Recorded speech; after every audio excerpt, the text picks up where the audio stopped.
be willing to let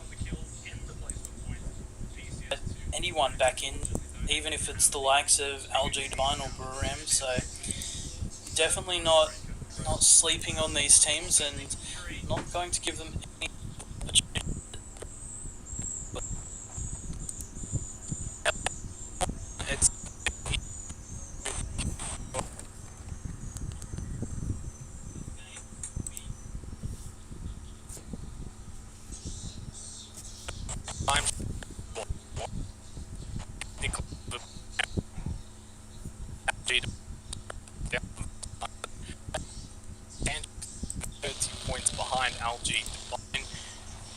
Probably just says to me that, like a couple of teams in the top four,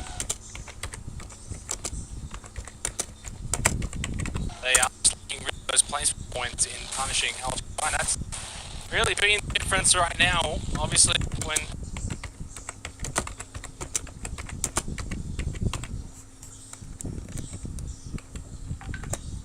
for LG Divine to get another one of those wins, they've, like, if you can see the map right now, LG Divine has the entirety of the center, as we see right now. So they're putting themselves in position to be able to pick up one of those wins, but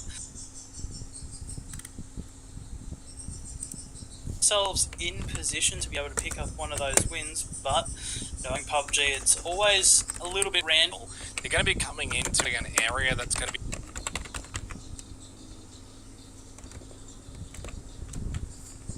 very open field of view. Is going to be, I don't know, 3-4 teams could potentially see you at any given time, depending on where you're at.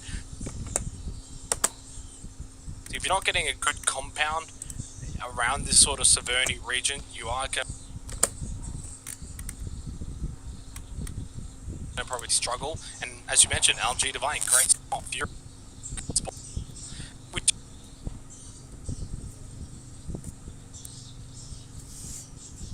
they need that form and bring it over to Erangel.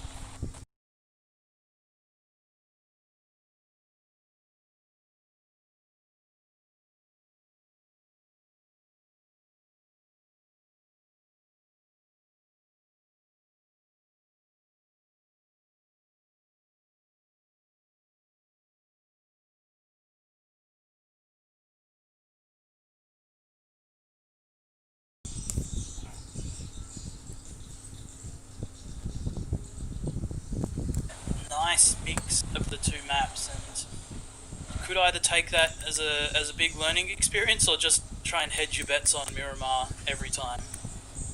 Well, you can't, I don't think, at this level. You've got to be able to play both maps. Maybe in the local regions you could get away with it, although in the local regions you probably just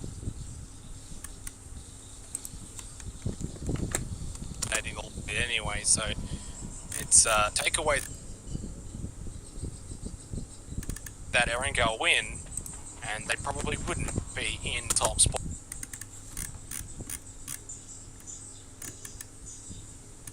Take away that Erangel win, and they probably wouldn't be in top spot at the moment. There's Tom K, or Magic Esport.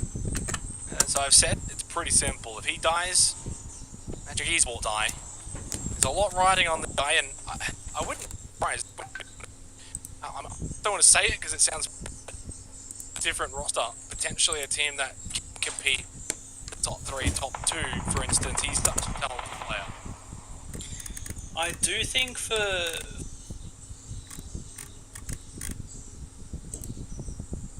team that can compete top 3, top 2, for instance. He's such a talented player. definite more scary roster to come, but you know, a roster change could be just what Tom K needs potentially. Well, MMR has come in and I think done a good job as well. Look at maybe instead of Tom K leaving, maybe it's about addition more sort of top player into that.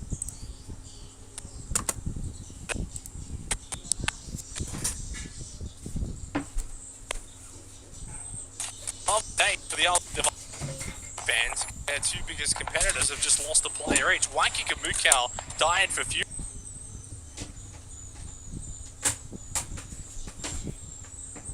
have just lost a player each. White and Mukau died for Fury. We didn't quite get to see that one as we were watching Nordra die. God Meow does get out, turn around, gets the knock on to Best 1301. We see the circle too. Shifts right over the eastern side of the map, right towards Yasnaya Pond, Stalber and Yasnaya. So Saverni out, shooting range is out, and it does change the landscape of this game dramatically. A team like Buram would actually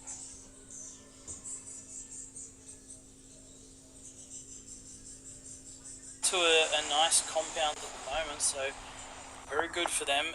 Planning to continue. Ronan does get taken down by Magic. Mama. Yeah, Magic has a very big spread around the top of Stealth, so they're going to take the fight to Fury now. Yeah, and this is why I mentioned Imamar as well as a player that has stood out for Magic Esport alongside Tonke. Not a surprise to see him get that elimination onto Ronan. Only Insight and Flood remain, not the start to the night.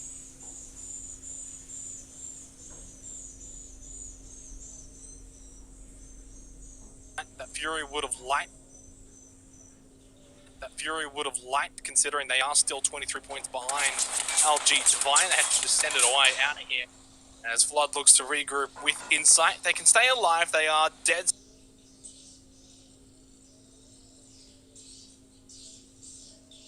With Insight, they can stay alive. They are dead. We saw Fury have a really strong game from there yesterday, so given a bit of circle luck, Magic should be able to control.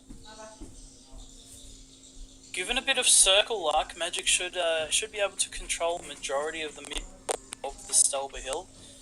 A lot of the Yasnaya Polyana kills late game will start pushing up, so if they can do their best to farm those, they might see themselves with quite a few points on their hands. Oh, God Meow has been knocked, and he is extremely far away from Edie and Ganaxi. He is basically dead. Unicorn, Cyber are going to have 2 kills on Buram United. Talk about last place having an impact, and that's the beauty of PUBG. Whether you're 16th or you're 2nd, you're still going to be able to have an impact on the lobby. Clee will get the elimination of the God Meow.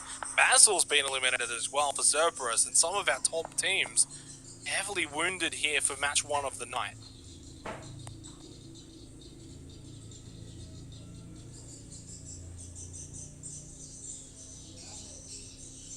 It does not look Sharper will probably look to completely surround Buram here and just lock them inside this hut. It's a little bit annoying as well for them that of course, vehicles flip when they explode. Otherwise, that actually might have been a decent bit of extra barricade just on the tracks. Not to be. I don't think this match is to be for Ram or even that match.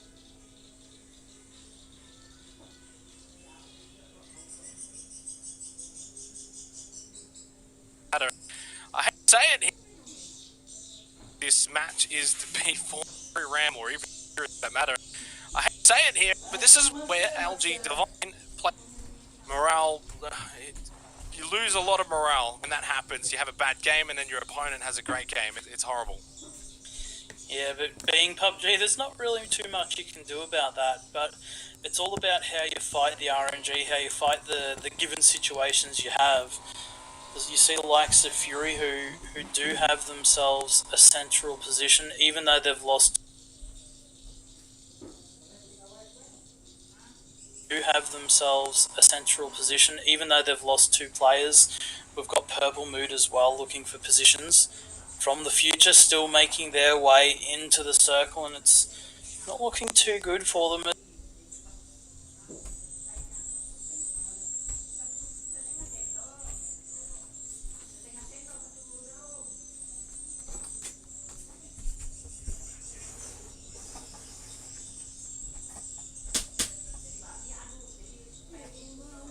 Inside of the circle here, this warehouse is not in. You can use it as a pit stop. They got 1 minute and 50 seconds, and they are definitely aware of Angel Alliance's presence. Not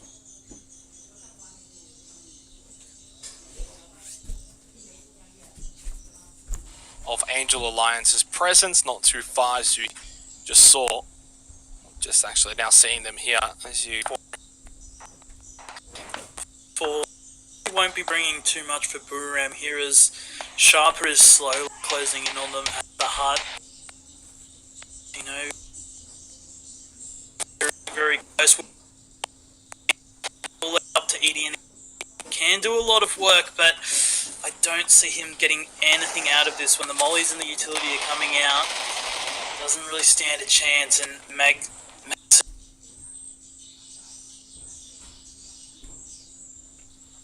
out doesn't really stand a chance, and Mag will take him out. So Booram would have been hoping for at all. Certainly not. Great position though for Sharper Esport around this spot of the circle. They don't have to worry about teams really coming in from behind them. They've got the Yasnai Pond sort of protecting their eastern side too, so they really just have to worry about what's in front of them. They pick up 2 easy kills. They also take out a direct competitor in Booram United, so finishing them off nice and early. LG Divine, I think, are obviously going to get the circle here for Phase 4 as well, but this could be the game for the likes of Sharper Esport, Division X, Bay, VTR to capitalise and look to overtake Booram and Fury in 2nd and 3rd place at the moment. And just sort of draw your attention over towards the Stalba point. We got Ferox there. Bay were actually in Stalba, and they've actually managed to get all 4 players away. They were a pre-circle, no longer though for Phase 4. LG Divine just barely in. Purple Mood have got the hot spot though, and Hydra Gaming up north.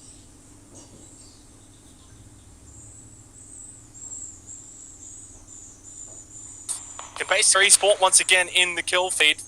That's going to be their 3rd kill of the game, up to 94 points now. From the future, make the ditch in. They are wounded, down to just Triple X and Gypsy Danger. Unicorn also now driving by the compound of LG Divine. As we're down to 52 alive at the 16.5 mark. Match 1 of this evening. It's up for Fury, just trying to probably ward off Unicorn.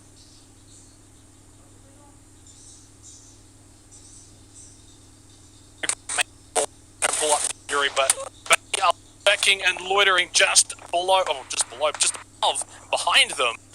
Has been knocked by Lokis, and unfortunately for Fury, they're starting.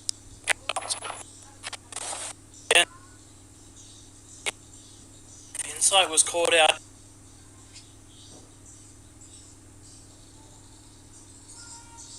This.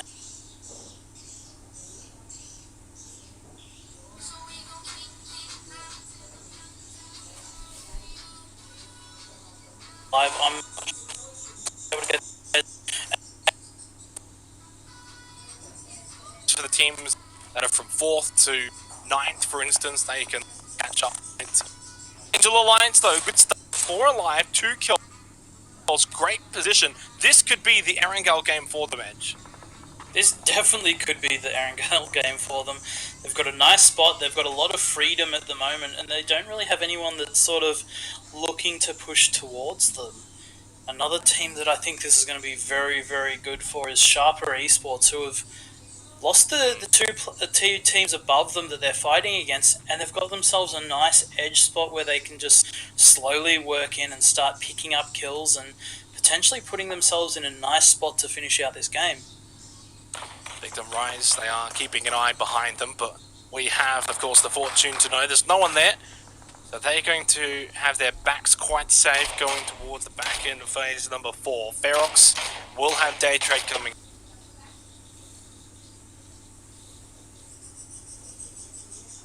And you can see them just over the crest of the hill. Veronica, Balmoth starting to push up.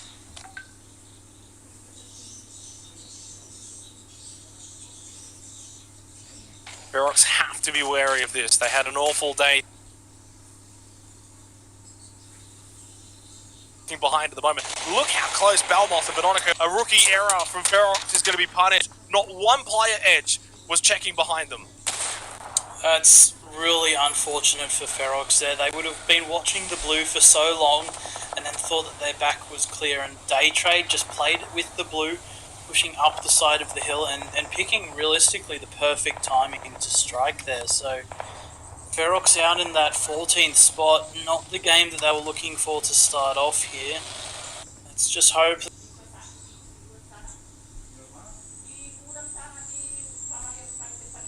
that they can recoup.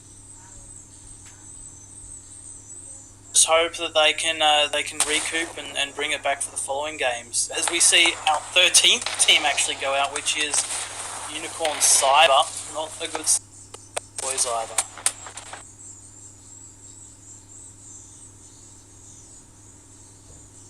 LG Divine really push over and push the issue. We've still got 11 teams alive though, only 35 players up, but still 11 teams, so there's probably a few players that are solos or duos looking to just hang on and get into the top 8. They're going to miss out. Puchil's, Venonica, Bo's going to go down, unfortunately for Day Trade.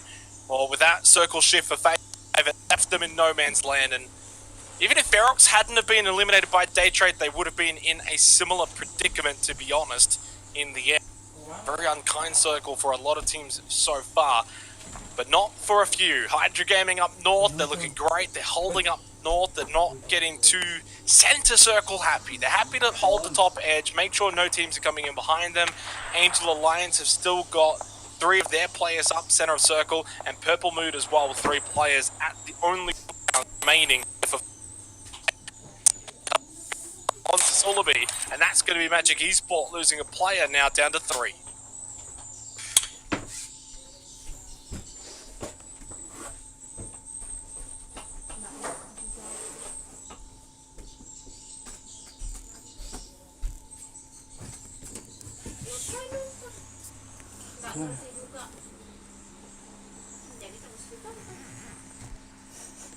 Putting them out, Cerberus on the edge. Kok begini sih?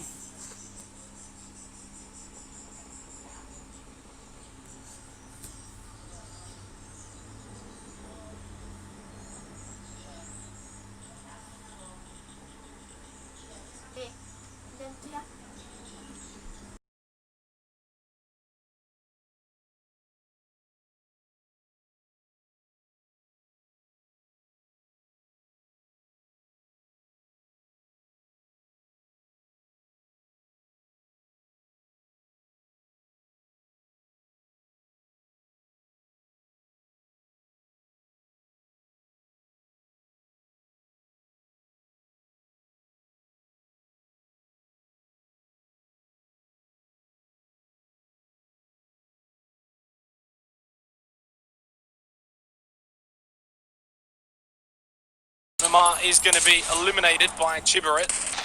Alex looking for the refrag though, and is successful in doing so. With a bit of help from Neferhort, that's going to be the end of Victim Rise. And we are now down to 8 teams remaining, 21 alive. The only team with, well, there's 2 teams up with 4 players. Hydra Gaming up north and LG Divine down south. Yeah, and this is such a good game for all of our middle of the pack right now. They can start to close the distance on the top 5. There is only about a 20-point gap between majority of the teams, so all you need is that win, 10 kills, and you're definitely up there in the contest with the big boys. So surely Levi's dies here. There's no way he survives this. It's a little bit sketchy for Levi's right now. I really wish we could have watched that one out, but you can see it there in the distance actually. There we go, look how close it is. Levi's doesn't know that Gypsy Danger's behind this rock, but Gypsy Danger knows that Levi's is really close. The problem in these sort of scenarios is Gypsy Danger, is he not sure, is this a solo, is it one, are the other 3 around here, or the other 2 around here? Probably doesn't have enough information to just go off this. Probably only shoots Levi's if Levi's runs in front of him. Yeah, there's really not much of a need for Gypsy Danger to do anything here. He just needs to wait for Levi's to overstep his boundaries, and once that happens, he can pick up the free knock and kill. But the biggest problem here is as LG Divine push further in and they look towards Levi's, even for a split second, they will be able to spot Gypsy Danger. He does get spotted by NAMC. I was saying it as it happened. He did get the knock though onto Lee, and now there's actually been a knock and a flush onto Jum by Neferhor. LG Divine down to 2 players, NAMC and J-End. Yeah, and Triple X is looking very hungrily for the flush onto Levi's. Namsi and Jayend probably won't be able to go for it at the moment, especially with Tonke holding from above. As soon as anyone makes a move, it's going to be quite difficult for them. Tonke is the last man surviving for Magic, and yeah, they're going for the revive. They've got the vehicle, so they can get over there. Tonke has averted his eyes for the moment. It looks like we're about to have this fight between Angel Alliance and Hydra Gaming breakout. Ooh, Tonke actually gets another one. Oh, he got, no, that's JN. That's the one who was going for the revive. So they're both now down. But Angel Alliance have only got the 3, make it 2 to end Robo with a knockdown on Team Magic. Mad Dog though, good positioning, utilising that high ground. 5 kills so far for Angel Alliance. They can make it 6 or 7 or 8 here if they can wipe out Hydra Gaming. And look at that circle shift, trying to help out LT Divine, and it might just work. Namc has gone over and he's looking for the double revive. He might be successful, and if he is Edge, I'd probably back LG Divine to win from here if he can get both members up. But look at Triple X run with the nade from the future. No, Tonke, you're stopping the man from getting the job done. He has to fall back now, and Tonke goes down to just moments, so Triple X has just averted back. He has no idea that Tonke, who was shooting at him, has just died, and he's allowed LG Divine to get all 2 revives. All 3 members are standing once more for LG Divine. They're back, and they probably will punish everyone still alive. Yeah, that is literal best case scenario there for LG Divine. Just everything working out in their favour. So if they can convert this to a win, that's a big misstep by most of the teams involved. Purple Mood will have that high by JN, one of the recently revived from LG Divine. Here they come. Here they come. 2 quick kills. They're going to just rack up the points now, and Purple Mood, the only other team that have got sort of matching numbers. They've got 3 up. Levi's, though, might get pushed here by Rabbit2 and Robo. Hydra Gaming have been forced away due to Angel Alliance. What a climax here for match number 1. 2 and Robo, though, just sits down Levi's. Might be short-lived success for LG Divine, but it's still extra points that they probably... For LG Divine, I believe they only had 3, when, of course, those 2 knocks were in play, so they've been able to... a good outcome for them at the moment. Purple Mood as well, from a team who was probably, I think they were sitting in 15th position at the start of yesterday, has now put themselves up to 11th with a really big chance of getting into the top 10 after this game. 2 versus 3, Purple Mood looking for their first chicken dinner. A team that was second last for quite a while over the first weekend. A win here puts them oh so close to the top 10. Just moments. In a big moment for Purple Mood with a knock onto JN. A 1 versus 3 awaits Namc, who is at the center of the circle. He's spotted and found though by Los Santos. They've got his position. They've got him outnumbered. And I think they've got their first chicken dinner for PCS3 APAC. The nades ring in. Namc's not getting out of this one alive, and I don't think he's getting out of here with a win. Definitely doesn't look likely at the moment with all the utility being thrown from Purple Mood. Just moments will light him up and pick that one up. Does Rocky Jim. So absolutely awesome game there from Purple Mood. They held their position on the Stelba Hill and they just worked it into the late game. They did help out LG Divine a little bit, but it was a very good game by them indeed. X, who was going to kill LG Divine, but it was Purple Mood who then killed Tonke. So they were up against it towards the end, LG Divine, but they got so much out of that game, Edge, when they probably shouldn't have. Absolutely, LG Divine should have been dead to rights there. They had no chance of getting back in. They shouldn't have been able to get those 2 revives, but just all the circumstances worked out in their favour. And, you know, they played it perfectly from that point of view. Yeah, they certainly did. Purple Mood, though, they pick up their first win for PCS3 APAC, their first tasty chicken dinner. A team that has been a regular, a mainstay in the bottom. Mood are going to continue to skyrocket towards the top 5, for instance, but I think a top 10 finish is great for them.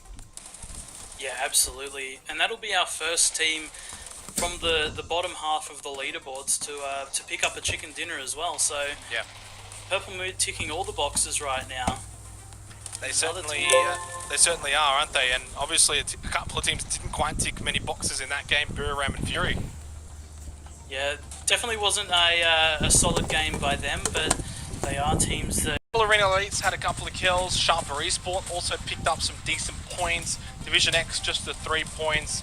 For Bay, they're still 11 points behind Division X, 6 points above Magic though, so they are a little bit comfortable, I guess, in that 6th place position. For Fury though, 2 points ahead of Sharper Esport. It's getting quite close there at the top, and of course, as we know, LG Divine were able to go and pick up a few points.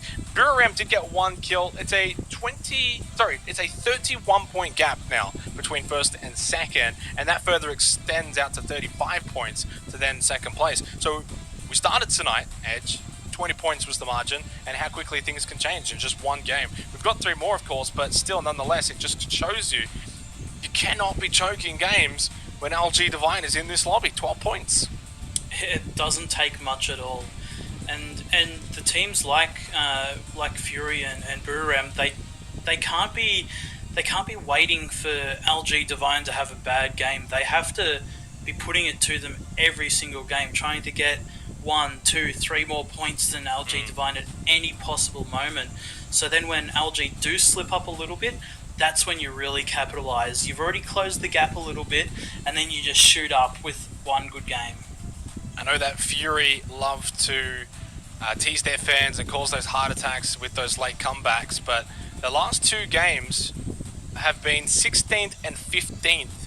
A bit of a struggle for Fury after what was 2 amazing games in round 10 and round 11. Second place with 12 kills, third place with 11 kills. At the conclusion of that 11th game, it looked as if Fury were here to contend at this point and not so much a late comeback. Unfortunately though, with these 2 last and second last place games, that, as I said, 35 points, how quickly it has ballooned out in such a short amount of time. LG Divine, they of course themselves were off the back of a 9th, a 13th and a 13th. They weren't really firing on all cylinders, and here comes the second place and 6 kills, and that's a decent 12-point game. There's the total leaderboard, and the placement point disparity is humongous between LG Divine and the teams below them. But even now the kills, where it once was quite close, and besides Sharper Esport, even now LG Divine, 8 kills over Buriram and 6 kills over Fury. Yeah, and that goes to show how little it takes for teams to be able to get the leads and to separate themselves from the rest of the pack. Our top 5 are pretty clearly our top 5 right now, both in kill points and placement points. So, you know, it really goes to show just how strong those teams are, and just in the likes of Division X, one game will just shoot you straight up there. Angel Alliance and Magic Esport have actually got themselves into the top 8, worth there of a note, because for Angel Alliance, it's all been about Miramar. That's their map, that's where they do good, and finally they have been able to have an outstanding Erangel game as well. 3rd place, 6 kills, and right now I think they're representing the Philippines region really, really nicely. If they can somehow get a top 8 placing by the end of it when it's all said and done, that's an amazing achievement for, you know, a region that has technically struggled in recent PCS events with the likes of Archangel Predator, usually down the very bottom. Yeah, that's right. They haven't had the tournaments that they'd really been looking for. They've got quite a strong roster, so it's all just about continuing to play, learning from everyone else, and giving it all you've got. Exactly. I guess you could say that, though, pretty much for the majority of the teams. We're going to go to a break. When we come back, we've got our second and final game of Erangel on the other side.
Purple Mood picked up their first chicken dinner. The top 8 has shuffled around. It's all happening after what was a very chaotic first match on Erangel. Of course, we've got one more to come before we reach the halfway point of tonight. But Edge, as we have now officially passed the halfway point, 13 games gone. There's not too many remaining now, and LG Divine have shown us their power and where they are at their best. They've gone from 20 to a 35-point lead. If they can do that one more time, all of a sudden we're staring down the barrel of like a 50-point lead with like 10 games to go. Yeah, I don't think it's in anyone's best interest to leave it up to that kind of odds. So all of your teams right now, everyone all the way down to like the top 10 has the potential to put themselves in that top 5. It might not be easy, but it's doable. I think that all of these teams really just need to stop LG Divine if they want a hope of winning, if not putting themselves in a top 3. Just Moments had his moment in that previous match on Erangel. With the most damage in the game for match number 13, not a surprise to see Angel Alliance in there as well, Mad Dog and Nan. Tong K for Magic Esport in the end was a very large benefactor for LG Divine's success, and 6 sacks great for Sharper Esport, although that was a bit more early on in the match. They didn't survive too long, going at 10th place, so a lot of damage was done early. They picked up 5 kills, but they did bow out. They weren't able to really go on and capitalize and have a massive game. And these are the placements in the previous game, Edge. LG Divine second, of course, so this is 1, 2, 3, 4, and 5 on our total leaderboard. Second place BUKAN, 16th. Third place Fury, 15th. Fourth place Sharper, 10th. And 5th place Division X, 12th. I mean, that is just horrendous viewing for the teams looking to overtake LG Divine. Yeah, it definitely wasn't the game any of the teams needed, so it all just comes down to the next 3 games here. I feel like that'll sort of set the pace for the rest of the tournament. You can't let LG Divine run too far away with it, and you can't let yourself just not get any points. It's just going to be too difficult coming into the final weekend. Could have said it better myself, Edge, as we head into match number 14, match number 2 of the night, and our final game of Erangel for the weekend. Of course, for LG Divine, though, still a while between chicken dinners for a team that won 5 out of the first 7 matches. They haven't been able to win the game since round 7, so we've gone 7 games now. Technically, I guess at the conclusion of this. Rankings though for Erangel, BUKAN still on top, 71 points, LG Divine and Fury tied on 60, and then a bit of a drop off towards the next few teams. In terms of total kills though, it's Tong K leading the way quite significantly as well. That's a really substantial difference between first and second. 19 kills to 14 from Sophia. Yeah, Erangel must just be Tong K's game. I'm not sure of his kill count for Miramar, but Erangel's looking pretty good, and especially the sort of damage he put out in the last game, he's looking very comfortable over on Erangel.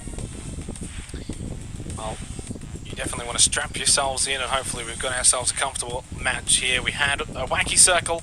I would probably say over the course of the night, I don't mind 1 or 2 wacky circles as long as there's 2 pretty decent normal circles, and I'd probably say that's 1 pretty decent normal circle. It is going to be, I guess, obviously on the same side out towards the east, and if it does hard shift up north, then we will have almost an identical circle, but for now we'll see what happens. Great circle though for LG Divine, who loot around this particular region of the map. It does mean that the teams around Gatka, South George are going to have a bit of a trip into this first phase. Purple Mid Esport, our winners from the previous game, not really averaging too many points, only the 7 points a game typically on Erangel. Of course, they smashed that out of the park though in the previous one. Yeah, it was good to get their averages up in the last game. They've got an average of 4 kills as well, so a little bit of a booster from the previous game also. And it's nice to see Purple Mood. They haven't had the best start, but they're slowly but surely bringing themselves back up into the middle of the pack. Yeah, and it's a middle of the pack that's very difficult to get into if you're now in the bottom 2, which is unfortunately Ferox and Unicorn, which, you know, kind of give Ferox a bit of a kick up the bum here, but they need to get a wriggle on because Unicorn have shown that they're able to pick up points now and that they're not just going to sit down the bottom on single digits like they did for, well, practically the first 10 games. So they're creeping up. It's only 13 points there between Unicorn and Ferox in that bottom two. But then if you just cast your eyes up one spot, Hydra Gaming 52, Day Trade 53, From the Future 57, those next three are only about 10 to 15 points behind what is a massive logjam from 11th to 7th. Yeah, 11th to 7th is very, very close indeed. Between our 7th to 10th team, there's only 2 points in between them. So every game there's going to be shuffles. It's just which teams come on top. The likes of Cerberus, they haven't got very many points in their past couple of games. They're a team that we've all had really big hopes for, but they just haven't shown us anything yet. So I'm hoping that this is a good game for Cerberus. I'd really like to see them put some points on the board and put themselves in a semi-decent position.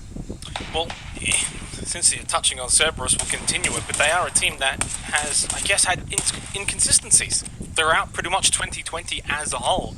They can have some really, really good games, then show us their full might, but just too many games where they just don't really get much. You know, we look at the last 3 matches and they've only picked up, I think it was like 6 or 7 points. I'm not going to quickly do the math. Not too many points. 6 or 7 in the last 3 matches alone. It's not really much, and that's why they've dropped down to 9th. But their best is great. They've had a 1st place with 8 kills, a 3rd place, 4th place. But outside of those 3 games, it's been too far few in between in terms of top 3, top 4 placements. So they need to probably now, I guess, if they are an inconsistent team, have the top show up here because it's been a few games now. That's right. And a team that I feel like's really getting a little bit of consistency at the moment is Angel Alliance. They've only really... Well, they might take the yellows, I guess, but ultimately, I do like what I'm seeing here. Yeah, that's right. Ferox is realistically sort of a newer team to the higher levels of PUBG, so it's all just going to be a lot of learning for them, and especially coming into the APAC region, they're going to have to adapt to a lot of the play styles. The likes of Sweet Soul has been in this scenario before, so he should be reasonably comfortable, but the APAC region is a little bit of an interesting one. Watching Poochills, who is infiltrating Fury, or is close by. The Fury are going to just get moving now. Already a large congestion of teams around the center of this phase 1 circle, around the mark, around these Naya fields. There's going to be plenty of space though. For the teams that are going to come in late, there's plenty of space around the edges, and then it's just a matter, I guess, of hoping that the circle shifts onto you towards your edge, whichever way you come in, whether it's north, south. Angel Alliance are over towards Milton Power, for instance. Obviously, they're going to come in from the prison direction, from the future, very, very far west coast still, around the Ganko Fields west coast. I'm not sure exactly where they'll come in, considering they're so far away. They'll probably have to beeline it as Tong K driving around. Imamar taking shots to at J end, and quite successful too. Tong K might be able to get this knock. No, sometimes it works, the spray, sometimes it doesn't. You've got to just spray and pray and hope for the best, and in this case, J N's the one who does come out best and is able to survive. LG Divine is holding a very, very high risk and very high reward sort of split right now, having their only one duo together. The other 2 players are very separated, closer to that Yasnaya area, but if they don't get breached here, they'll have themselves in quite a nice spot moving forward through the rest of the game. As we do see Unicorn Cyber pushing Cerberus Esports off the single yellow on the side of the Potato Hill, so putting themselves in a nice spot as well. Unicorn Cyber looking a lot more comfortable now. Yeah. Just the way that they're even positioning and playing, getting into fights, they just look like a formidable opponent all of a sudden compared to the first 8 or so games where it was very, very dire. There's the map, there's the situation, as I mentioned before, from the future. Very, very far away. They'll get in, and I guess they just won't stop driving until phase 2 is about halfway done. Fury, who went for the massive rotation, just now going to make their way up north and they, like from the future, will come in quite late. That phase 2 won't even really be much of a play for them unless it's a very hard south shift. Being very, very delicate with that bridge, of course, going back to PCS2 APAC was either, I think it was the second last game where they got bridge camped. And they will, of course, never make that mistake again. And wow, that is a circle of all circles to shift away, not only from Fury, but from the future. And the 2 members of Day Trade still on Sosnovka Island. So, well, sorry, just actually, it's just Puchil. So Puchil's by himself there on Sosnovka Island. But that circle is also now a repeat edge of match number 1, basically.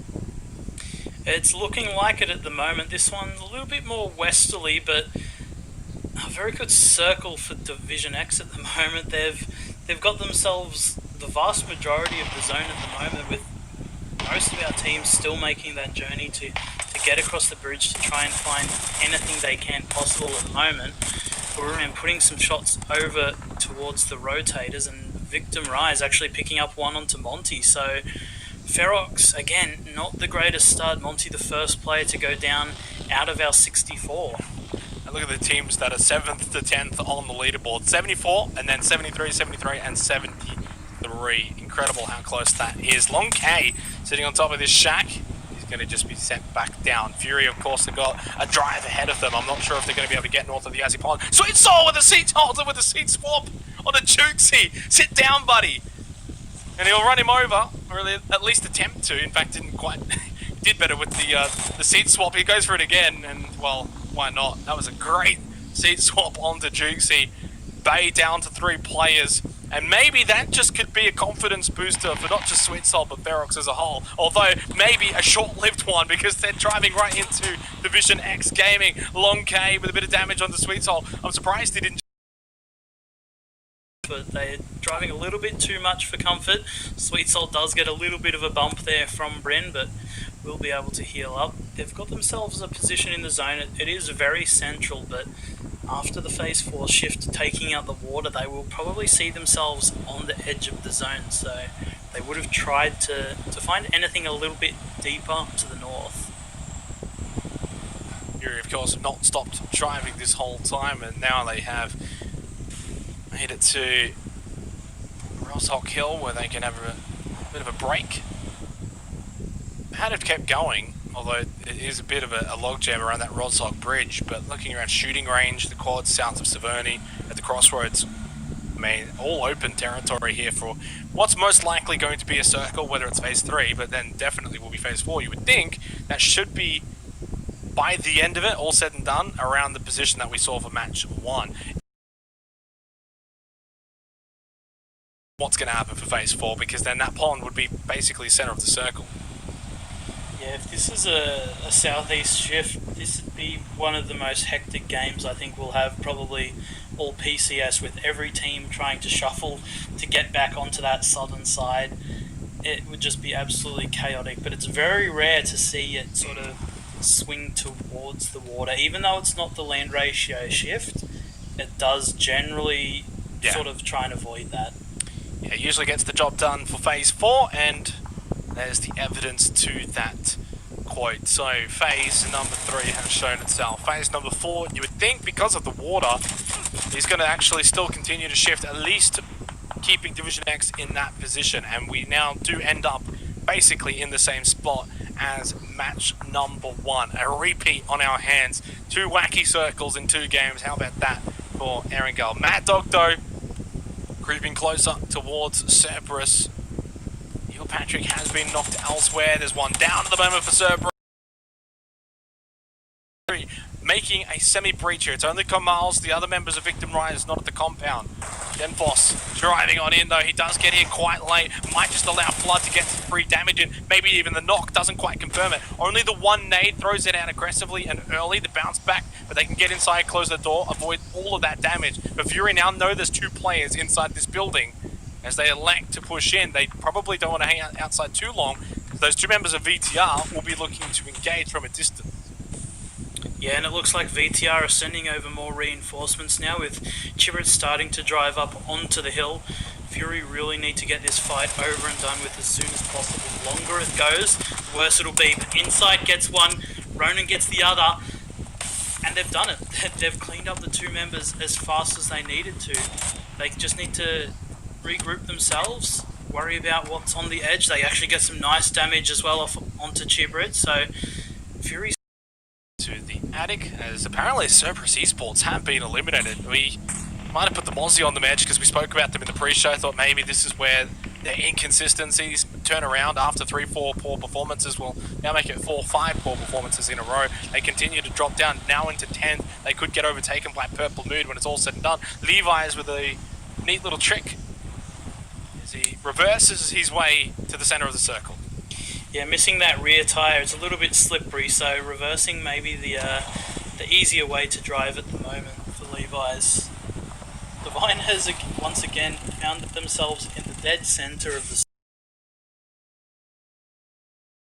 I'd say they've got really good potential to start picking up kills late game and move on further into the zone. Sharper Esport had a great start to match one. It did, of course, sort of blow up in their face towards the midsection of the game, going out in 10th, but it's all the opposite here. This has not been the start that they'd like. No kills, it's only 6 sacks that's left. Stuck in Severny. He's being kept by Day Trade. He's not going to get out of here alive. So Sharper Esport will go out in second last place, following Cerberus, who went out in last very early on. So it's basically 2 teams gone inside the first 16 minutes already, which is most likely and definitely due to the circle and the way that it's shifted around so far in the first 4 phases. Yeah, a little bit of a different game to the one we had previous. This one's a little bit more westerly than our last one, and a little bit of OCE pride here. We do see Ferox in the center of the zone, so this could be the game we need for Ferox to put themselves in that mid-pack contention. From the future close by, Bay, only the 2 players though, Sophia and Neferhor. Bay's been very quiet so far tonight, match 1 and now match 2 as well.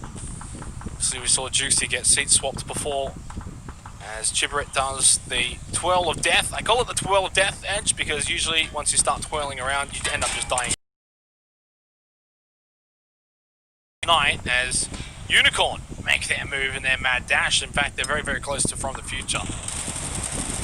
Yeah, it's a decent spot on the side of the hill here. Jun picking up a nice kill onto Slavi, and Imama goes down as well to Levi. So LG Divine making quick work of the remaining 2 players from Magic Gaming there.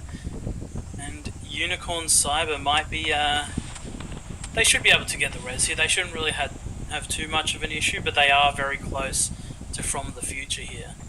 6 sacks, by the way, I said was not going to make it out of Severny, has made it out of Severny. He's somehow been able to avoid the eyes of Day Trade. They've got no idea that he's made it out here.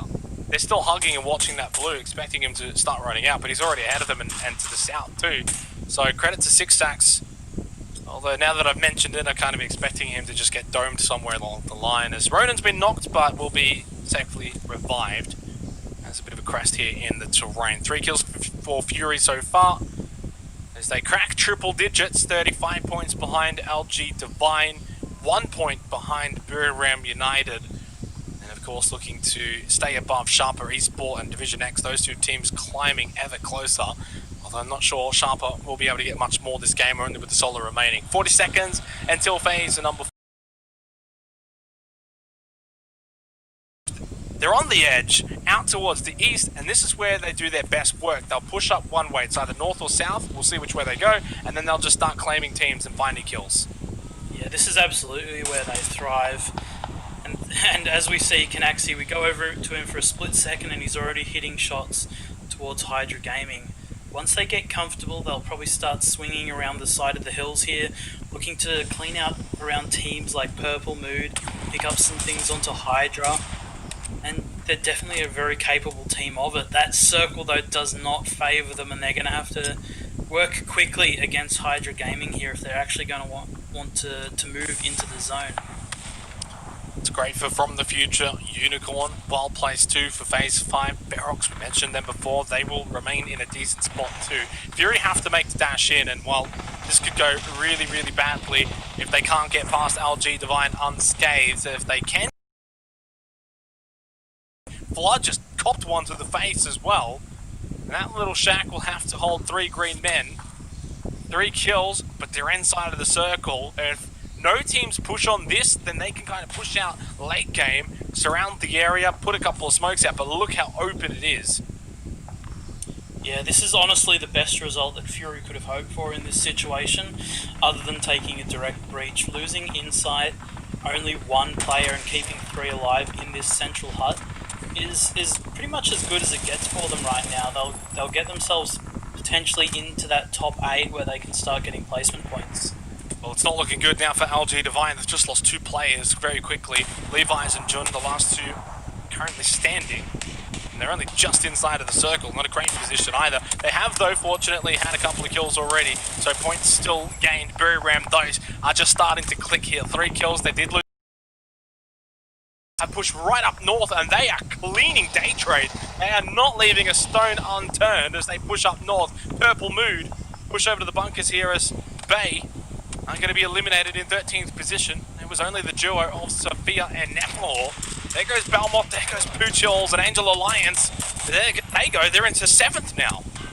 Yeah, Angel Alliance coming out of nowhere, starting to have some good Erangel games. It's about time for the boys. They definitely deserved it, and they're coming out now showing why exactly they keep qualifying for these guys. That's a beautiful nade. Nordra and Edie have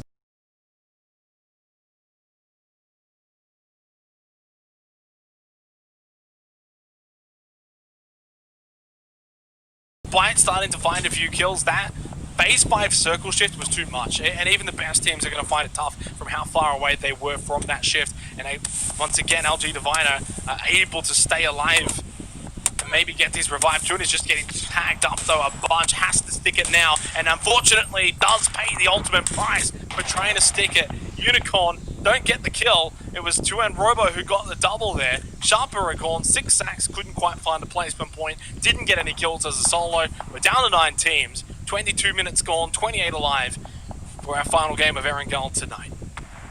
This circle gets extremely rough, extremely quick here. There's no real playable areas that aren't taken currently by other teams, so I'm kind of confident to say that I'd almost expect maybe 5, if not 6 teams to be surviving in this next zone. And as soon as this zone closes, this is where most of our teams can come alive. The likes of Unicorn, Cyber, Fury, they can all sort of step out of their huts and start looking for kills as soon as they know that the edge compounds are out. It can't be understated though for Fury's position here, how open this terrain is once they step out of this shack. And it's just a matter of who. And for a team like Division X, where do they send it to here as well? You know, there's not much. Sticking out of the window there does make an easier target though for Waikiki Mukau. Down to 3 bullets left on this SLR. We'll have to reload. Does get the knockdown onto IQ 500. Not sure if the flush will follow. The smokes are up, and it will be very, very difficult to land these. Although he does land a tag onto Neil through the smoke. MENONTON has been eliminated, so that's the end of day trade. We're down to 7 teams left. Not bad though for Division X. They're going to have 2 players in the circle. They do still have to get the last 2 in over as well. Yeah, and they don't really have the greatest spot or the greatest of driving, missing that tyre. It's going to be a little bit of a... Gaming prepping the nades towards Fury. They come out and they do massive damage onto Ronan. The car's on fire. They can't step outside to support here. Waikiki Mukau needs to heal up as Mickey will be prepping another nade to potentially throw in the doorway. Misses the door, luckily enough for Fury. Flashes come out and will flash both of them. Oh no, he flashed himself. I think he went to throw that inside and it ended up bouncing back. Purple Mood helping out. They've got to stick the res though onto Ronan. Waikiki Mukau prone behind the barrels. Purple Mood hearing the commotion. Ham just checked down to the south. Mickey's still alive. But the revive onto Ronan will be successful as Purple Mood just kind of shuffle their vehicles around. Ferox is still in. Do they get the feed up north for phase number 7? Yes, they certainly do.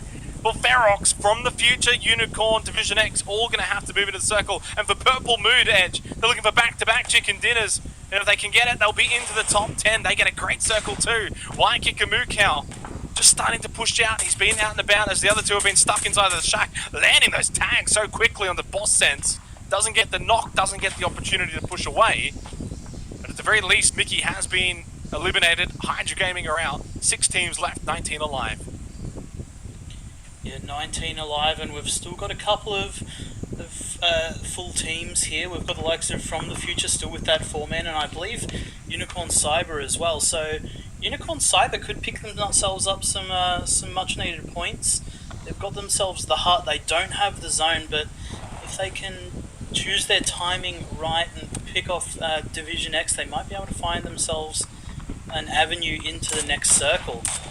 A win here for Purple Mood would most likely send them into 6, depending on how many kills they get as well, but it's certainly achievable, very easily achievable as well. Happens for Phase 8 as well, but it is looking good for the Thai team. Not looking good though for IQ 500, and I think Division X and From the Future having a massive game here for the second match of the night. Fury have just shifted. Fury pushing out of this shack with Purple Mood in the position they're in. I kind of expect Purple Mood and From the Future to sort of feed on Fury. Yeah, that's right. Fury are caught in between a little bit of a pincer now, and realistically, to move forwards, they need to get at least 1 or 2 knocks on both teams to have any sort of a chance.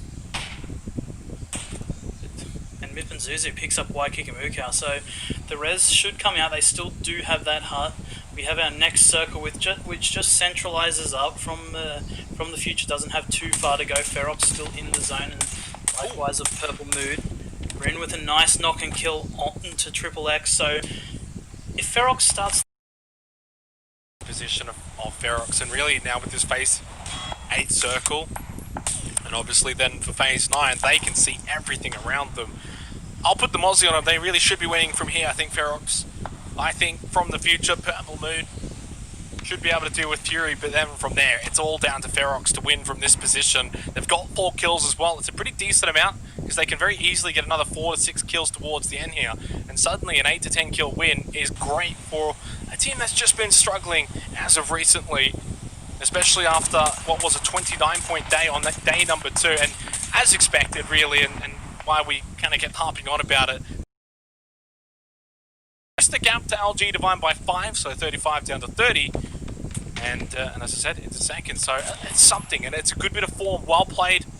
Fury gets their feet wet, heading over to Miramar. What a knock though from Rocky Jims on the Sweet Soul. They need to get this revived ASAP. Yeah, absolutely. And as we see, From the Future and Purple Mood are holding that low ground. Sweet Soul up on that roof was a very strong position, but both teams seem to be focusing onto Ferox currently. Rain does get a knock in return back onto Just Moments. So From the Future might be looking to capitalize on this. We are in our Phase 9 circle, so all teams will be forced in towards the center. And I don't think there's a sort of a clear pathway for any team. Purple Moon, of course, they know what it takes to win. They were here just in the very last game, looking for back-to-back chicken dinners. From the Future looking to find their first win. Berox looking to find their first win as well. The PCS3 APAC. Rain just in between 2 smokes. Trying to peek out, but he was the one that took the damage. Sweet Soul, though, stands up, finds the knockdown onto Gypsy Danger. 5 kills for Purple Moon. They might be able to feed a few more. What a nade onto Exicon. Oh, perfection from Boss Sense. And we're down to our 2 teams in a 3 versus 3. Purple Moon versus Ferox. Of course, Purple Moon out winner chicken dinners from round 13, the previous match. Ferox looking for their first chicken dinner. It's the first time, well actually no, Ferox came second in 1 game, so I was going to say it's the first time in the top 2. They have made second so far for PCS3 APAC. And this might be it for them there. Waiting for the circle to slowly close forwards, using all of their utility. Purple Mood don't seem to have anything, and Ferox has got this 1 rock. If Just Moments gets the right split, he does, but Rain will pick him up in return. Sweet Soul gets taken down. Rocky Jims picks up Rain, so it's all left up to Bryn now in a 1v2. 10 health points to his life, to his name, and a flash in his face, so he won't be long for this world as Rocky Jims will pick that one up. But I'd say that's a pretty good result there for Ferox. Back-to-back chicken dinners for Purple Mood Esport. 9-kill win, and they shuffle up into the top 6. 86 points. They jump above Battle Arena Elites. They're only 10 points away from the top 5. want to sort of just dive into what a turnaround it has been for Purple Mood Esports. So we're going to do that just now. And of course you guys can check this out on the Wikipedia. This was their first 7 games. 16th and 1 kill, 13th and 0 kills, 12th and 1 kill, 10th and 1 kill, 16th and 1 kill, 10th 5 kills, 10th and 2nd kills, 2 kills. That was their first 7 games. They were in the bottom 2, second last. And since then they've gone 2nd, 4th, 8th, 12th, 5th and 1st with kills, and 1st again obviously just here. So 2 firsts, a 2nd and a 4th, and 2 top 8 performances. Basically since that first 7 games edge, only 1 game that they didn't get placement points. And they've had a pretty large amount of kills as well, 9 kills. Now they're 6th. It's been a big talking point here for PCS3 APAC, and it's been amazing to watch Purple Mood turn it around. And I think a really good lesson for a lot of teams when things aren't going great, to just keep the faith and trust yourselves to turn it around, and they've done just that. Yeah, it really just goes to show how little it realistically takes to bring yourself back into it. Like Purple Mood, from having probably sub 20 points on their first weekend to now coming out and having 86 points, you know. It's a big comeback, but it doesn't take too much at all. And that's what teams around that top 6, top 5 area have got to look at and be like, oh, if Purple Mood can do it, you can too. Yeah, exactly right. 2 wins in a row. The only team that was able to do that so far for PCS3 APAC was, of course, LG Divine. So, in pretty elite company there, Purple Mood Esports, as they make a very late run for potentially maybe being, maybe not a contender, but they're close to it. You know, you look at a team like Battle Arena Elites, 83 points. They're now behind a team like Purple Mood. And the way that Purple Mood are playing, if they can keep this up to the very end, till match 24, they are a contender. It's as simple as that. The mathematics kind of suggest it, right? If we were to just look at them from round 8 to now round 14, they would be probably maybe even first. Like, that's how great it's been for them.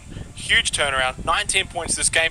Massive as well from the future, 15 points, much needed 15 points as well. They're into 12th, and for Team Ferox, 12 points needed. We spoke about them, or at least I brought them up before this game and said they really need to get a wriggle on because Unicorn, Cyber were coming. They were hunting them down. You know, Unicorn got another 5 points this game. If Ferox hadn't have had this 12-point game, it would have been single digits between last and second last, but Ferox do get a bit of a gap. Now it's at least out to 20 points behind, in front of Unicorn, and they're not too far behind Hydra Gaming and Day Trade. So there is a pathway for Ferox to get out of the bottom 2 now, at least maybe even by the end of tonight. Yeah, that's right. It's only 8 points away. It's definitely doable. They've shown that they can have these good games. They did get a little bit fed, but they really had to work for it. They didn't have themselves the best first circle or second circle, but then they found an opening where they could move forward into one of these high tier positions, and they just held it until the very end. So it's really well done from Ferox. They need a couple more to get themselves into these comfortable sort of positions, but you know, with a little bit of hard work and a little bit of innovation, you can definitely do it. Yeah, definitely. There's our total leaderboard, 137 point leaders, LG Divine. Fury, 30 points behind them. They did reduce it from 35, so at least in the right direction is always the best direction there for Fury. Ram didn't really gain too much in the end from that match either. In fact, they only picked up the 3 kills to the 4 kills of LG Divine. So in fact, the gap even increased by +1 there for LG Divine versus Ram.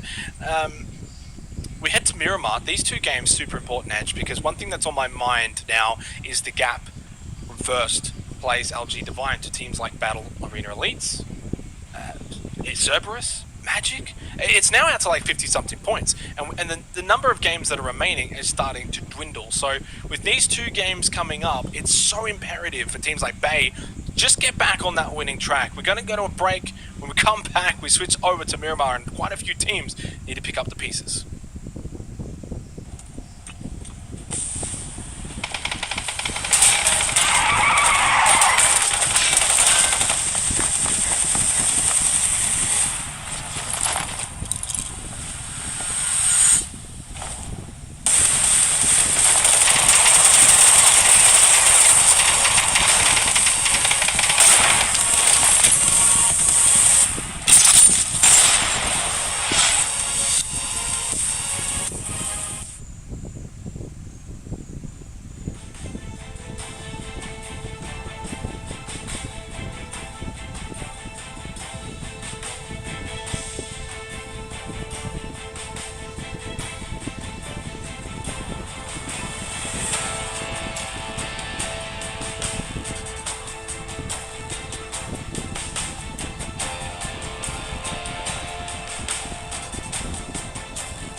Welcome back, everybody, here for PCS3 APAC. Purple mood, 2 wins in a row. I guess you could say they're in a good mood. Edge as we head over to Miramar. They've certainly shaken up the top 8, top 10. They are amongst it now, competitors. And obviously, they've even leapfrogged a team like Battle Arena Elites, who's usually in the top 5. Who just, for whatever reason, just can't get really anything clicking to a degree where they can get a massive amount of points. They're getting their 3, 4, 5 points or so, but nothing too crazy. Purple Mood, 86 points, Bay on 83. Both of them just a few 10, 13 points behind the likes of Division X and Sharper Esport. Of course, the top 3, though, it's still LG Divine, Fury, and BUKAN heading over to Miramar. So, as we do head over to Miramar, what's something that you kind of expect to potentially see differently here that maybe we didn't quite see on Erangel? I think one thing is Angel Alliance. I think that last Erangel game, I felt like they were going to have more of an impact than they really did. They managed to pick up 5 kills, but didn't get any placement points. I think here they're going to, again, come alive in Miramar. They've been playing incredibly well on it, and it's been like the main place they've been getting points from. Other than that, I don't really see too much of a change between our other Miramars. I feel like Divine, again, will put themselves in good spots, but I think it really all comes down to the other teams on how they can adapt to Divine, really. Yeah, I definitely agree with you there. I think Angel Alliance, we kind of expect things from them on Miramar, whereas Erangel's a bit of the unexpected. The damage from our previous match, no surprise to see Bryn Rain on top there for Ferox, considering they were in the circle for quite a while and had a really good position, and a position that was elevated. They could get lots of damage in. Hexagon from the future and Mip and Zuzu leading the way for them, and Purple Mood, of course, our winners, our back-to-back winners, Just Moments, who topped the damage in match 13 and then 4th in match 14. Just having a great night, really, I guess, on not only an individual level, but even as a team there for Purple Mood. It's really what all the rage has been about on Erangel, and I guess we'll see whether or not we're going to be able to see them translate now over to Miramar, for instance. Great games on Erangel. Now can they do it here on Miramar? If they can, that's 4 good games in a row, and potentially top 5 is calling them as we head into our 3rd match of the night. Erangel's done. We head over to Miramar. Match number 15. 10 games left for the entirety of PCS3 APAC. And again, a reminder for everyone at home, your pick'em challenges, you got to put them in after today. You got this game and you got the next game, and then that's it.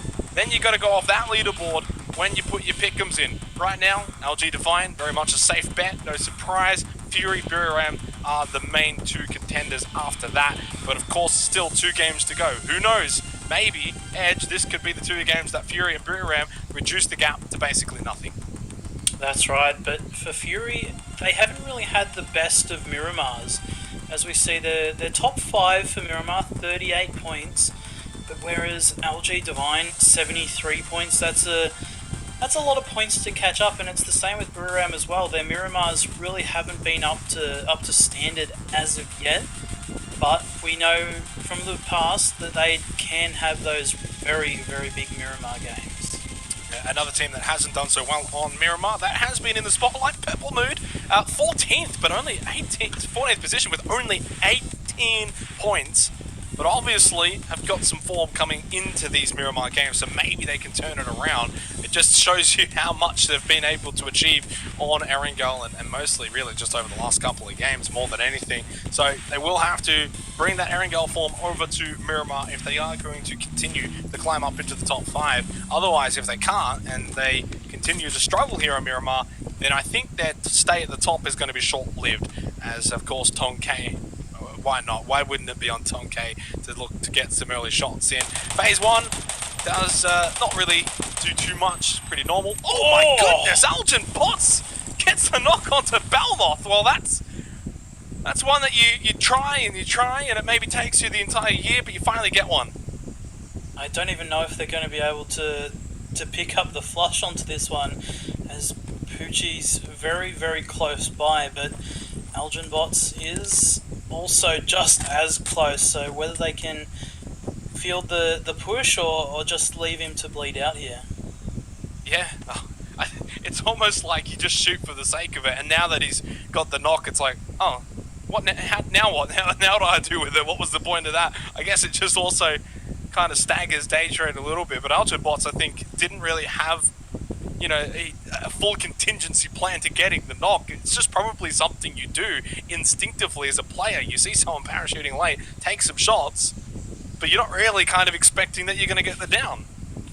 Yeah, and it does look like from here that they will just be letting Belmouth bleed out, as they don't think it's a very safe push to go for this revive, especially because Poochie's got no helmet at all, so one shot from that SKS would be fatal for him right now.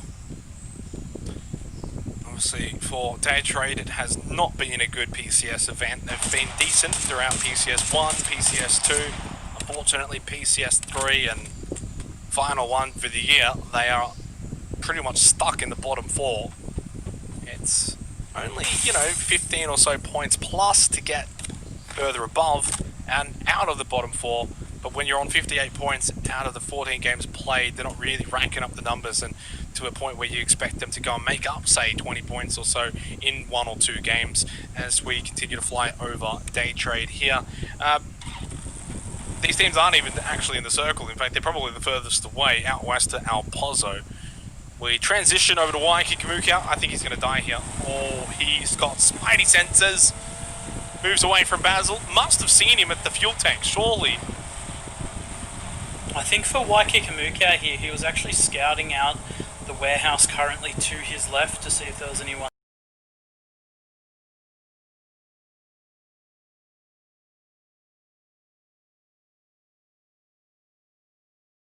A nice free compound as well. Having a good team, Ferox, who have now had 2 games with both being second place, not quite able to find a chicken dinner yet. So close, yet so far, twice now. At the very least though, 12 much needed points gained in the Venotica, spotted by Angel Alliance. Look, it's their home map, Ed. We're not even surprised that they've got 3 kills already. This is where they live and breathe and get a lot of the work done. Angel Alliance up to 81 points, and even they are almost above Battle Arena Elites. Bay's almost out of the top 8. Yeah, it's pretty surprising actually to see Angel Alliance doing so much work so early, and the fact that they've poured up to Bay after having 2, I would say, decent Erangel games, and then coming into Miramar where they're seemingly a lot more confident. It's pretty dangerous for the likes of Bay. Board. It's the 11 average points on Miramar, not many placement points gained. Mostly getting it through their kills, where they're getting about 7.5 kills a game. That's actually really good statistically. They just need to stay alive a little bit longer and reap more benefits. 96 total points, 5th place tied with, well actually 4th place technically, tied with Sharper Esport. Okay, almost just driving on top of IQ 500. Vision X out towards Trailer Park. Definitely a distance away from this Phase 1 circle. By the time they get in, Phase 2, most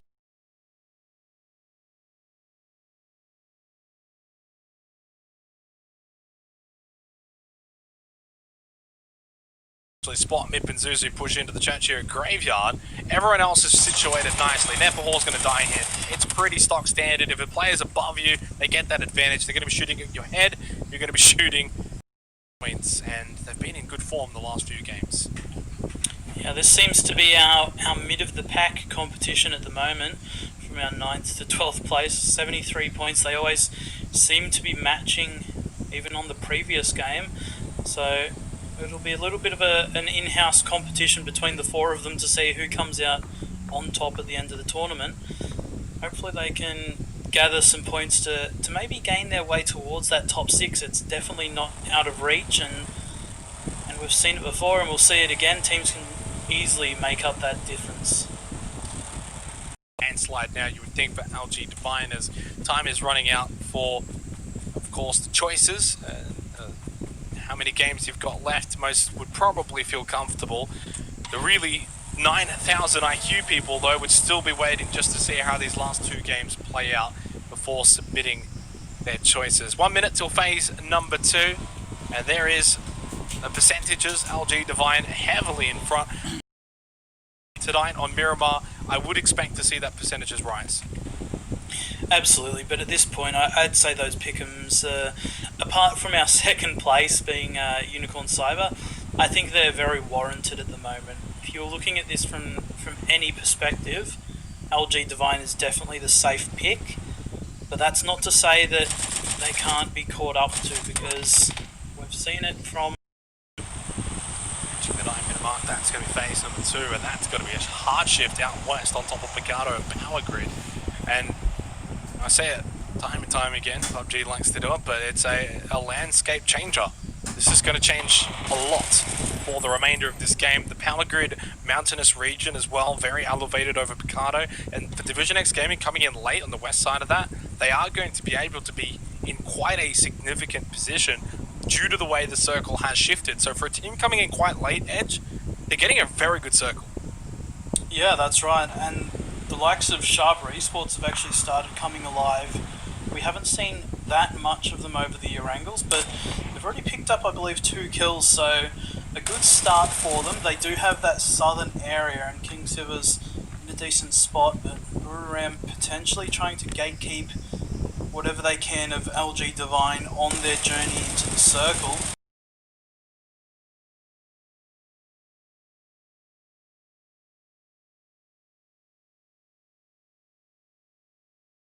Almost cost him his life. Able to get the 1 tag, get out with 7 HP. He just lingered in the air forever. I wasn't sure if he was ever going to come down. The med kit has been dropped for Levi's. He stays alive. LG Divine get in front of Buriram. And if that knock had have been successful, you just have to wonder if Buriram might have been like, hey, let's push this. If we can get them out early, why not? Easier said than done, and obviously it's a conversation that does still need to be had if it happens, but when it's LG Divine, Picardo, along with Battle Arena Elites and Cerberus with 2 of their players, Basil and Sololzi, in here as well. 2-2 split for Cerberus. They got 2 other players further down to the south, Isaki and Subang. Fury down to the south next to Ferox as well. Flood gonna see if he can get lucky from that distance. Is not going to be lucky, but Cal will be on terrain. That's a nice quick knock, and they will get the flush as well on terrain. That was a beautiful shot over there. The one thing I wonder about the rest of this PCS is if teams will feel desperate enough to make hot drops against LG Divine a little bit earlier than like your last 2 games or something like that. Because it gets to a point where if you let LG Divine keep on doing what they're doing, it gets really dangerous for you. And teams like Fury and Buriram, they're not uncomfortable.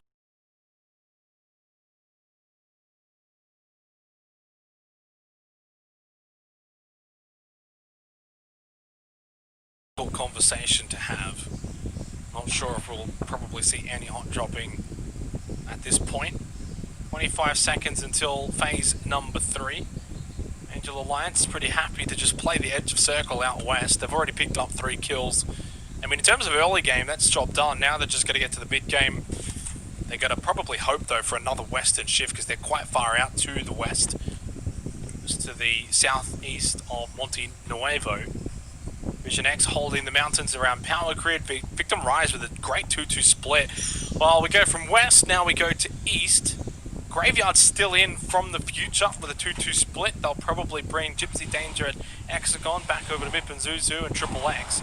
Obviously for Buriram United, they can go to Edie's position. If Nordra got Meow and can actually get a wriggle on, they can get to a very decent compound. Or Edie might elect to go over to Nordra's position south of Graveyard. For LG Divine though, it's sort of back where we came from.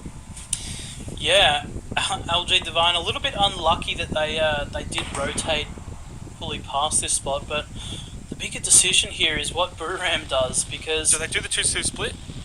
I think it's a little bit too risky at this point, but they may not even get breached if they decide to do it, so the risk may outweigh the reward at the moment.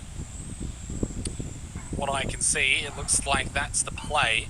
God Meow's going to go to Edie, and Axie will go to Nordra. 2-2 split. Both splits going to be on either side of that road. Fury at the warehouse down to the south side of this circle. I've got to say, all things considered, not a bad circle for Fury here. Good position that they can hold at the warehouse. They can see a lot from here, and they can rotate out pretty easily depending on what Phase 4 brings them. Magic Esport haven't moved, neither has Victim Rise. Division X have moved closer towards Power Grid, so that's sort of the high mountain terrain north of Picado. You're going to have 4 teams, Hydra Gaming, Magic Esport, Victim Rise, and Division X, all around that vicinity.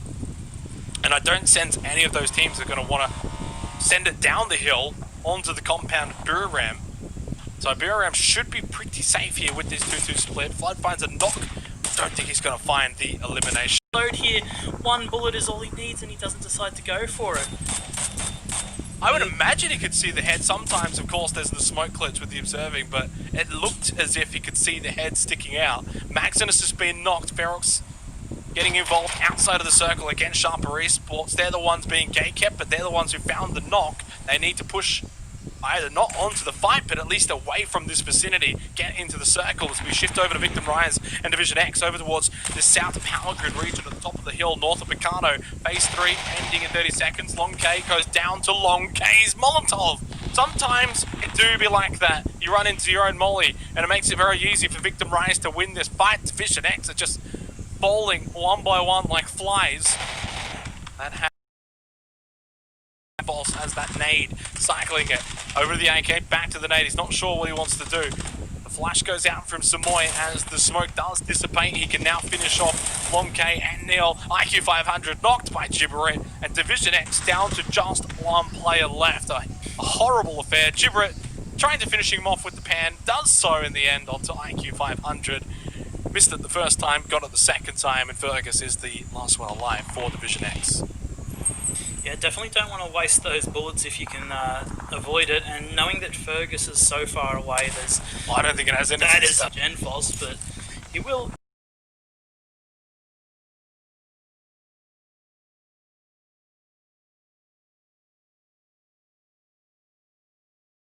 Shift, this time out to the east again, right on top of BUKAN. That 2-2 split has ended, they've grouped back up, just southwest of Graveyard. LG Divine just barely in. Cal's found a decent position as well inside. Inside's not inside though, as Sharper Esport have moved away from Ferox and south of Picado over towards Fury. Inside's got to be so careful here. Could find by Isaki over in Picado. Fury do have to be careful. There's a few teams surrounding them. Yeah, absolutely. And Angel Alliance is getting very, very close to Waikakamukau as well. So they have to be very careful and on their toes at every moment here. There's not a lot of space for teams to go into, and what Fury holds right now is probably one of the highest tier positions you can have, other than having the shanty town that BUKAN currently occupies. LG Divine has a little bit of a dip, but not too much to play with, as we see VTR rotating in. There's a bit of a mess going on right now in Picado as every team's trying to get in, out, and around it. But it will sort of slow down a little bit while teams are making their moves. But they've only got a minute and 20. It's not like Picado's inside the circle. These guys are going to have to leave. You know, Ferox, Sweet Salt Monty just trying to run away up north of Picado. The Rise now getting on their vehicles and getting a move on. The miles is low. It won't take much. Bit of air. That time it might actually help out. 11 health for Genfos and just goes for the risky first aid kit. Evil Patrick knocked, and it continues to just boil over in Picado. Bay going to be the beneficiaries though, because they are not really moving. They were kind of more so on the edge of Picado, and they have eliminated the 2 members of Ferox, Sweet Soul, and Monty. Ferox around 14th. And the gap between them and Sweet Spot to potentially capitalise. Genfos couldn't get the knock though onto John, who finds a double here for LG Divine. It could have really gone pear-shaped against Victim Rise, but they've come out on top quite significantly as well. All 4 members still up. Levi's and Jun will heal. A good game for Fury here, going out in that 12th position. Not the start they would have liked for. I believe they do get the bleed out onto Magnuson, so a point there. So Not the greatest game for Sharp, How but the does he nades survive come out now. Definitely doesn't survive the Molotov, as there will be one player remaining for VTR. All of LG Divine is starting to push on now. He gets one knock onto John, throws out the nade to try and get the flush. It might be good here, a little bit too far. John will survive. He'll probably get flushed out from above. JN going for the revive on very low HP though, so Camels could really be dangerous right now for LG Divine. He's got another nade, but I don't think he knows exactly how far. Oh, that might work! It bounces off the shack, it might actually work, and it does. It will finish off Jun, because it bounced off the shack. Had it gone inside the shack, it because NAMC and Levi's need to find a better position inside of the circle.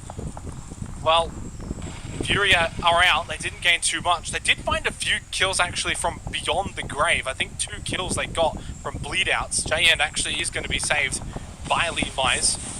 He isn't going to be left for dead just yet. NAMC did push forward, but LG Divine, anything from here is a bonus. They've already gone from 30 now to 31, so they have increased the gap onto Fury, and will be able to do so as NAMC, what a nade from over that hill onto Jukesy, the second one to follow. It hasn't really been the night for Jukesy. Unfortunately, it hasn't really been the night at all for Battle Arena Elites either, and despite Sophia's great season so far, he just can't do it in that situation. 5 kills. Is really their home ground. They do lose Levi's to the teamwork of Mama and Valax. So still having the 2 players, they've got 5 kills to their name. They're in the placement points now. If they can stay alive for a little bit here, they might be able to pick up a little bit more. The J-End looks to be in no man's land as Umama's putting in a lot of shots in his direction. If LG Divine tries to go the opposite way, they come under threat from Purple Mood and Cerberus Esports. Cerberus has been picking up a lot of kills as well, and Purple Mood, obviously the victor of our last 2 maps, so probably not the way that LG Divine wants to go in this current moment. Can Purple Mood find through? Man, it's just open season, I think, for Purple Mood this game to potentially get 3 wins in a row. Rocky Jims will rock JN's world there with a knockdown. Los Santos, though, has been surprised by Basil. JN can crawl over to the pickup truck. Haisaki's not, so is Sololzi. Magic Esport, Purple Mood, both getting involved there against Cerberus. Purple Mood just continue their great form. And if it does continue, they can potentially get into the top 5 at the conclusion of this match, looking to overtake Division X, maybe even Sharper Esport with a high kill win, as NAMC will just move on as a solo here on out for LG Divine. Yeah, sometimes the best option is to just send it, and that's what we see NAMC doing right now, driving through the center of the circle and actually breaching onto the Hydra Gaming guys, but Rabbit will pick that one up very quickly and keep them in it. They've only got 2 players remaining. Tonke from Magic Gaming throwing the nades into the hut. This could be bad, but doesn't go into quite healthy. The rest of Magic Esports sitting back, just supporting at the moment, just popping shots wherever they can.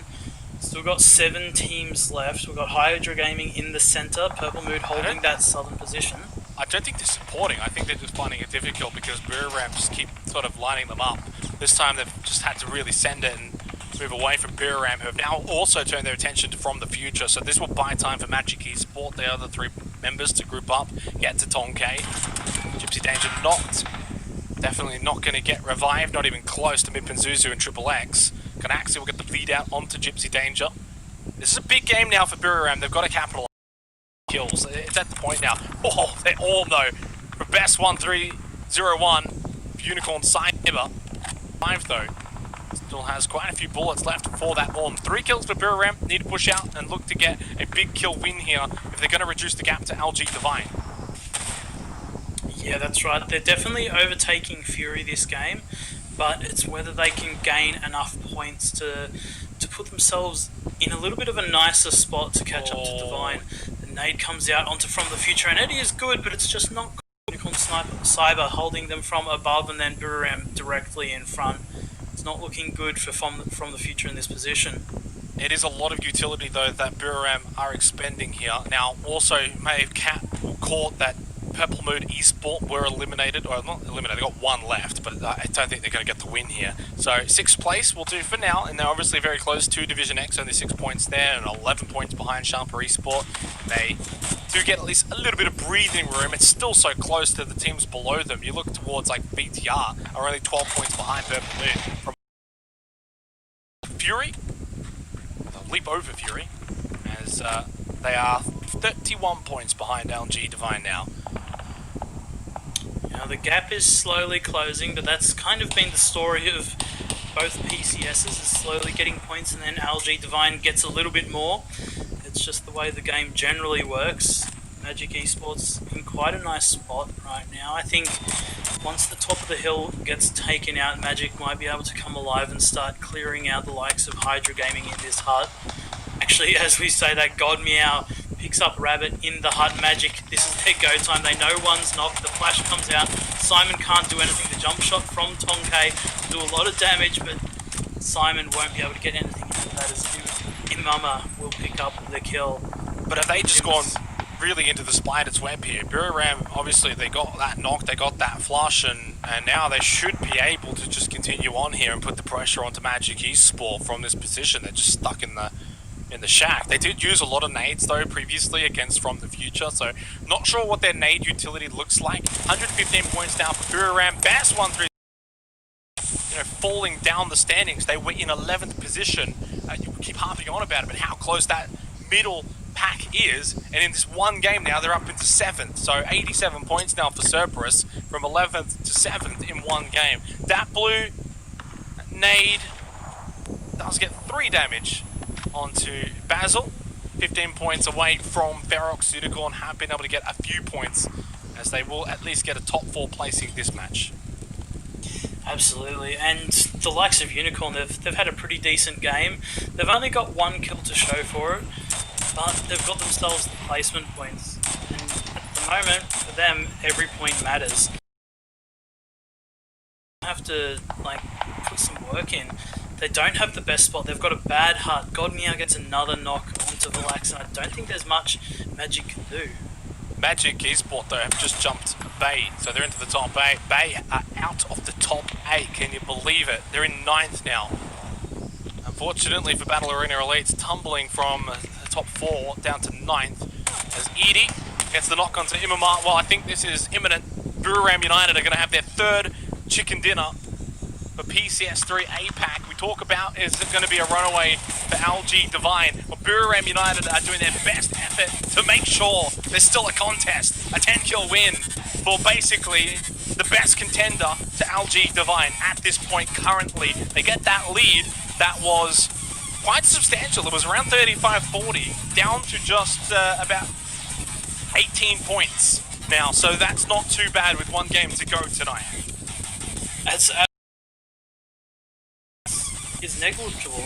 You're literally 2-3 points away from LG Divine, and that's just off a win with, 8, 9, 10 points, 10 kills. So for a team like Buriram, this is exactly what they need, and this should have LG Divine kind of a little bit worried, having their lead taken away so quickly. They know it's possible, and they've been trying their best to keep themselves in it, but they just haven't had the games that they really need right now. But this is the thing, and it just keeps happening, so I'll keep saying it, but LG Divine can still go and get 5-6 points, even in the games where they don't. In the matches that they didn't get placement points, 2 kills, 5 kills, 3 kills, so they're always keeping that scoreboard ticking along, so that when teams like Buriram do have a win every now and then, it's not quite as impactful. It's not like that 10-point lead then becomes nothing. It's more so the 35 or 40-point lead goes down for a bit, then it goes back up. Then it goes down for a bit, then it goes back up. And that's what we see a lot of. Magic Esport, great again here in this match, by the way, and they do leapfrog Battle Arena Elites into that 8th position, 2 points behind Cerberus, who also got back into the top 8. They had been missing for a little while tonight, but they've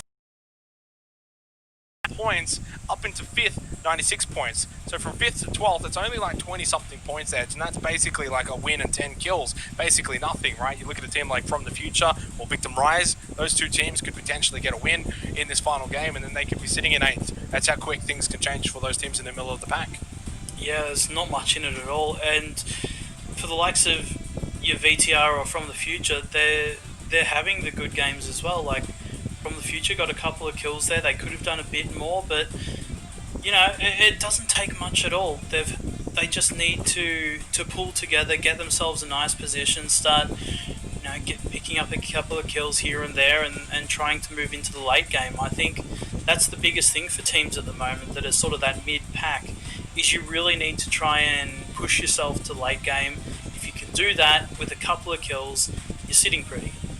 Certainly are. The match leaderboard from match number 15, we're into single digits now in terms of games remaining. 20 points for BUKAN United, and technically plus 14 on LG Divine, since they did pick up 6 points. Cerberus with a monster 16-point game as well. Magic Esports with 13. So 3 of those teams really soaking up the majority of the points. Purple Moon, I mean, that's another really good game in a row for them. And they continue this trend. And I'm telling you, basically since round 8 onwards, they probably would either be first or second. I'm not going to do the math, it's going to take me too long, but they would be thereabouts, and that's just crazy to think about. They're on 93 points, they're only 3 points away from the top 5. They've been really the fairy tale, the Cinderella story tonight to watch. Magic Esport as well, doing really, really well. So a lot of those Thailand teams coming good all of a sudden towards the back end of PCS3. Yeah, that's right. I really would have liked to have Cerberus start off their night a bit better, because they are one of those teams that we've been talking about a fair bit, saying that we do feel that they should be higher up in the leaderboards, but they just haven't had the games to match how we're feeling at the moment. But this one's a good showing, coming in with 16 was it 16 points? Something like that. And just putting up a really good show. They can do much more than they've been showing so far. 3 wins now for BUKAN United. It's just slowly catching up to LG Divine, in fact. They've picked up 2 wins since LG Divine's last win, which was in round 7. LG Divine certainly going cold now in terms of chicken dinners. They're kind of due for one, but they had 5 early on. So really for the entirety, it's kind of like they're not really going to be due for a chicken dinner for the remainder of PCS3 because they got the ball so early on. Fury, 33 points gap. I mean, it's not impossible. They've definitely got to have a good finish here. It hasn't been the best of nights for Fury. A 15th place, a 12th place. They did have a 4th place with 5 kills. That wasn't too bad, but ultimately just not enough, really. That gap has remained the same. And obviously, after this game to come, there's only 8 remaining next weekend. Yeah, it's coming down to the wire now, and I say the teams are definitely starting to feel it. They know they need to pull out all the stops, because you just let it slip and it just takes nothing at all for a team to pull away, for a team to jump above you. Look how close it is. It's absolutely ridiculous. It's awesome though how close it really is, and certainly we've got a contest though between first and second. 1 game to go tonight. Don't go anywhere. We'll go to a short break. When we come back, we see whether or not BUKAN can continue to gain and get rid of this gap against LG Divine.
Final game of the night coming up here for PCS3 APAC. It's 9 matches remaining now, Edge. Of course, BUKAN United picking up their third chicken dinner in the previous match. They now at least reduced the gap. It's only 18 points. It's certainly manageable, and with our final game tonight, it will set the tone in terms of those pick and challenges, especially more than anything as to what people are going to want to vote. For those who have waited to the last second, if BUKAN, whether it's a win or not, can reduce that gap to 0 or single digits, it really will change the minds of many, many people.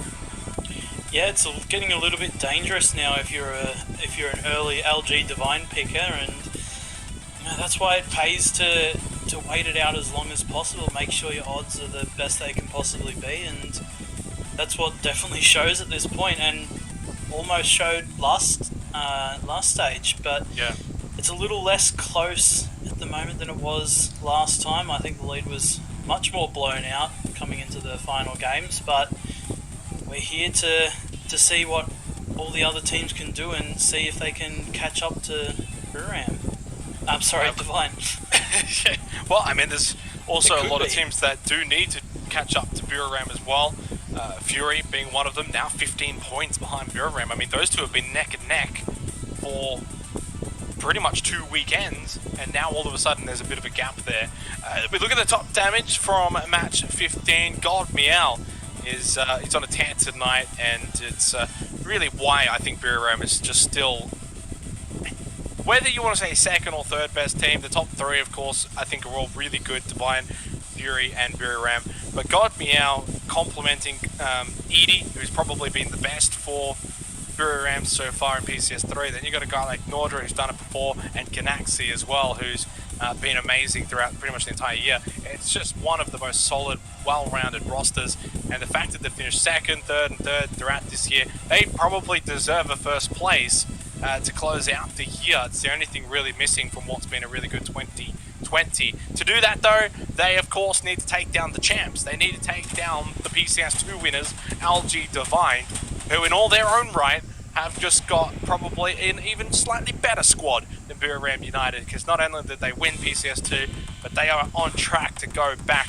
to back unless they get caught in these remaining 9 matches. We go to match 16, the final match here for day number 4. It's Miramar once again. Yeah, that's right, and that could be our first ever back-to-back PCS win, or a dual winner. We've only seen teams picking up 1 win before. This could be our first time to see a team get 2 wins in a row, or 2 wins at all. So it's going to be interesting to see whether BUKAN can actually catch up and overtake LG Divine, and whether any other teams can put in their say and stop it from happening. Well, this is of course not the end of the road necessarily. There is still plenty of games to go after this, but I mean, it goes without saying, BUKAN would not want to see that lead extend.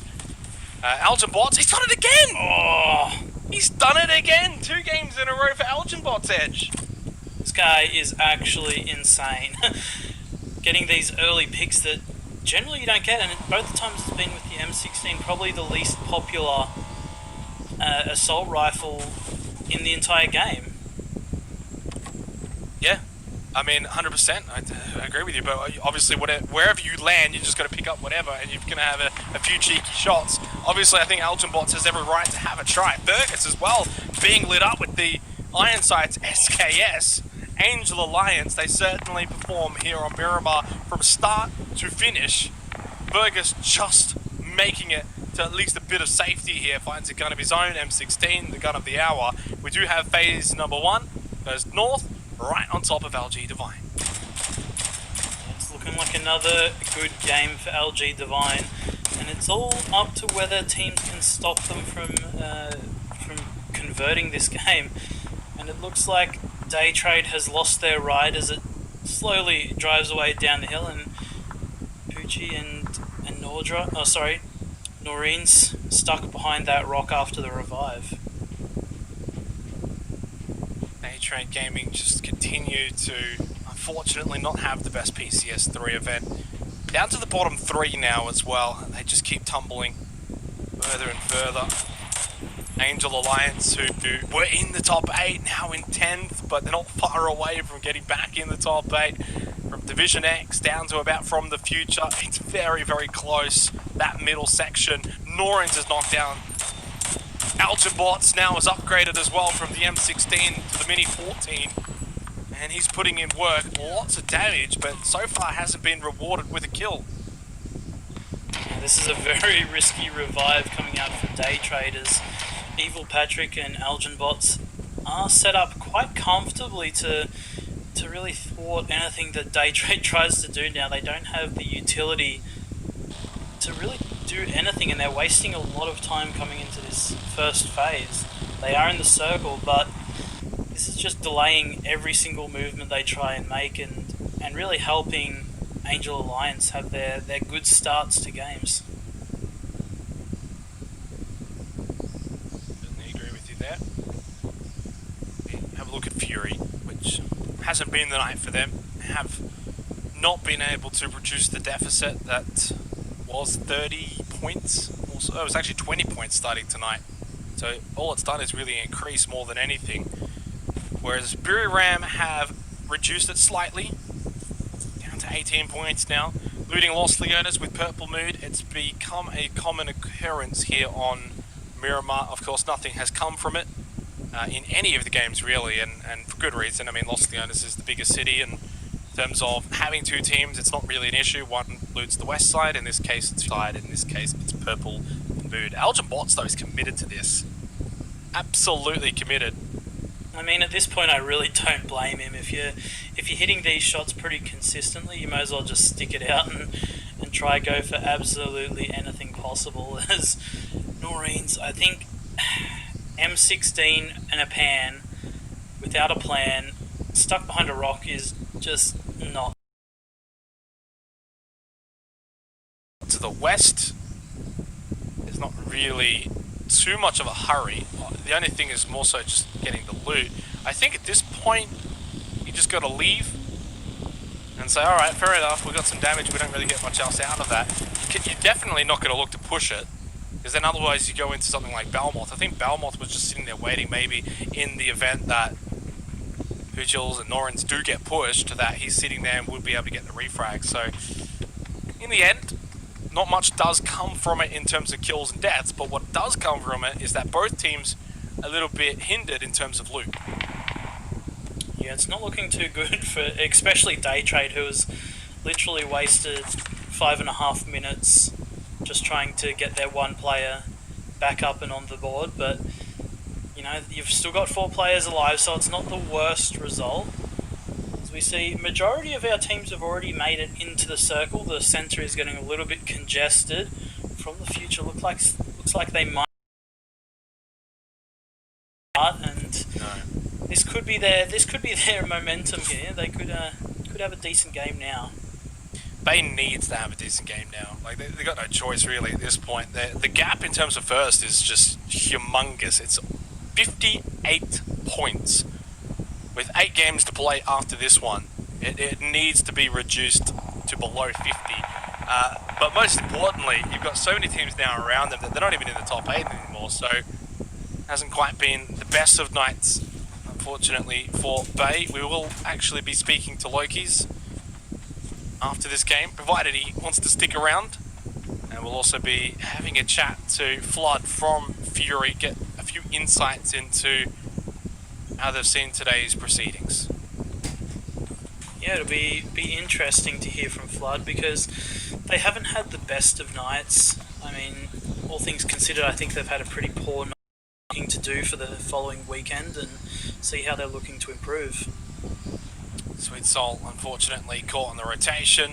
Monty and Bryn not really showing the best driving skills there. They do land the truck though in the end. Fortunately for Ferox, they've had one little, in fact really 2 good games. Everything else has just been average or poor over the course of the entire season, that is, of course. Insight, will he be able to find something here? Whether it's that blue, whether it's Monty, as Monty well, isn't close there, by. the way. Okay, yeah, that's right. that bug is just the biggest tease. Inside will get the easy kill though onto that blue who had no idea of his surroundings. And it will certainly shrink. Yeah, every point matters, and especially for Fury, who obviously has plans and was hoping to come out the victors of this PCS3. They were planning to win the last one, but just fell short on the last day. But they're going to need to pick up their pace if they want to really gain those points. They've got a lot of free space at the moment on the southern edge with only Unicorn Cyber, who are close by, but from what we can see on the map, they've got everything free, and this could be a very big feed for them. If they get themselves in around that Hacienda del Patron area, they might be able to string together some more points.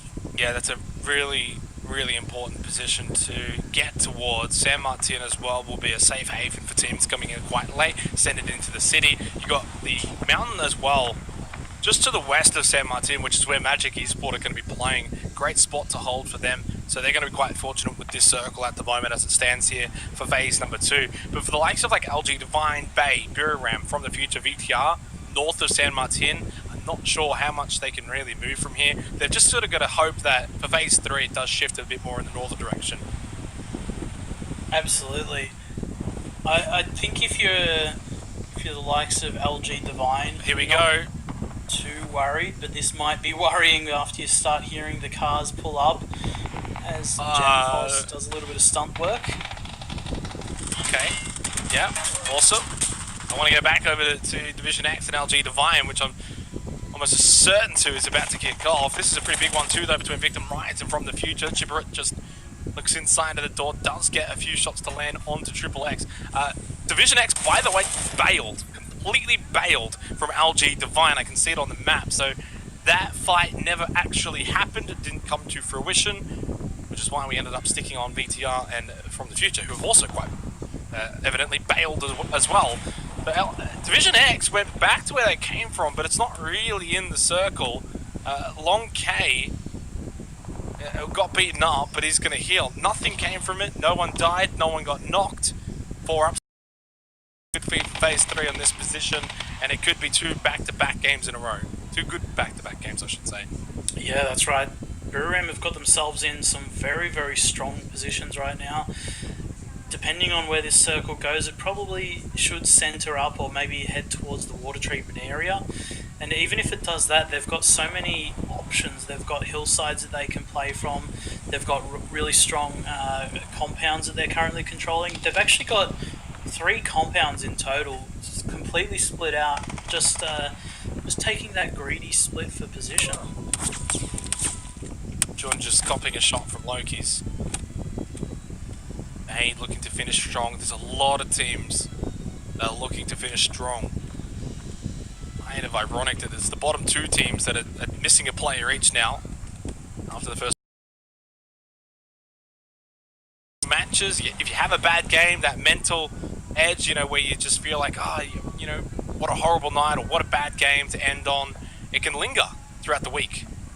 Yeah, absolutely. And even if you're a team that's having good games and you've got yourself some momentum towards the end, that can completely ruin all your momentum, all your confidence that you've built up. So even say Bay, they have this good last game, and they go into the rest, and that is a big feed for the likes of Buriram and Fury. LG Divine are nowhere to be seen in this zone, so this will be a good game for the point catch up. Yeah, but this is the litmus test as well, this match. You know, you speak about LG Divine, you look at the first 7 games, Circle, Fortune, now, and not just this game, but they've had a couple where they've had to really work for their positions and to fight early on, fight edge of circle, push in, get scrappy. They're more than capable of doing so. So when, you know, people call them out and they say, oh, you know, LG Divine get fed, or they got, you know, radar or whatever, like all these things to basically say they're a team that gets lucky. Well, they can definitely turn it on when they are in these unfortunate positions. And this is the test though. They've got to show us once again, and Jun's on the kill feed once again, and that's an early kill.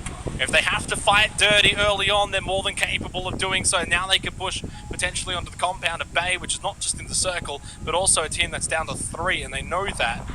So it's a vulnerable compound that they can take. If they get it, they are inside of the circle, they win the fight, they get the kills. Talk about just taking it to the front here. Bay, are they ready for it? Juicy hanging on the side, does get a headshot, but he's knocked by Jay, and they had the number.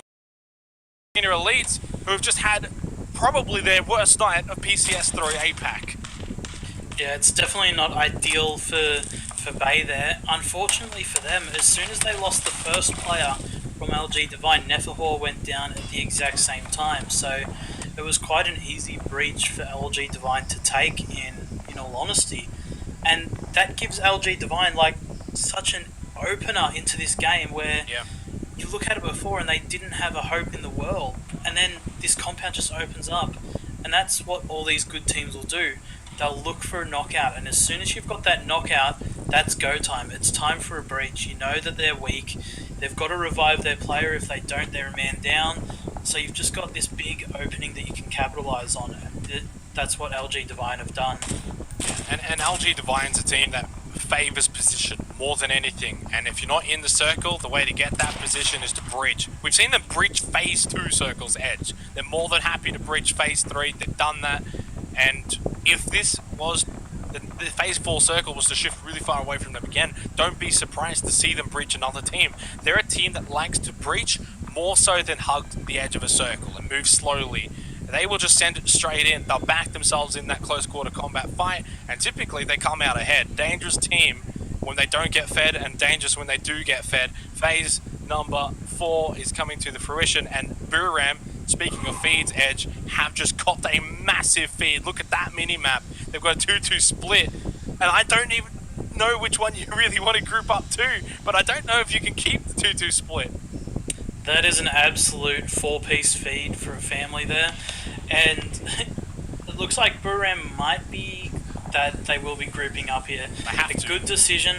They give up the compound, and this again might be a perfect opener. But they do lose Nordra from IQ 500 on the rotate, so losing one player.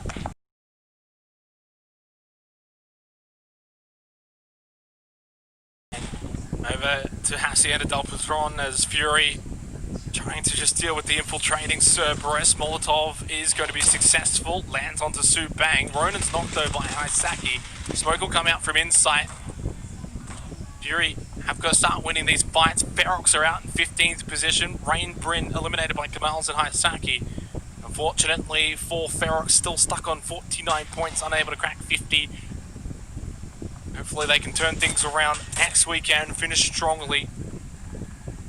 As the kill feed is lighting up, to no surprise at all when you consider we've had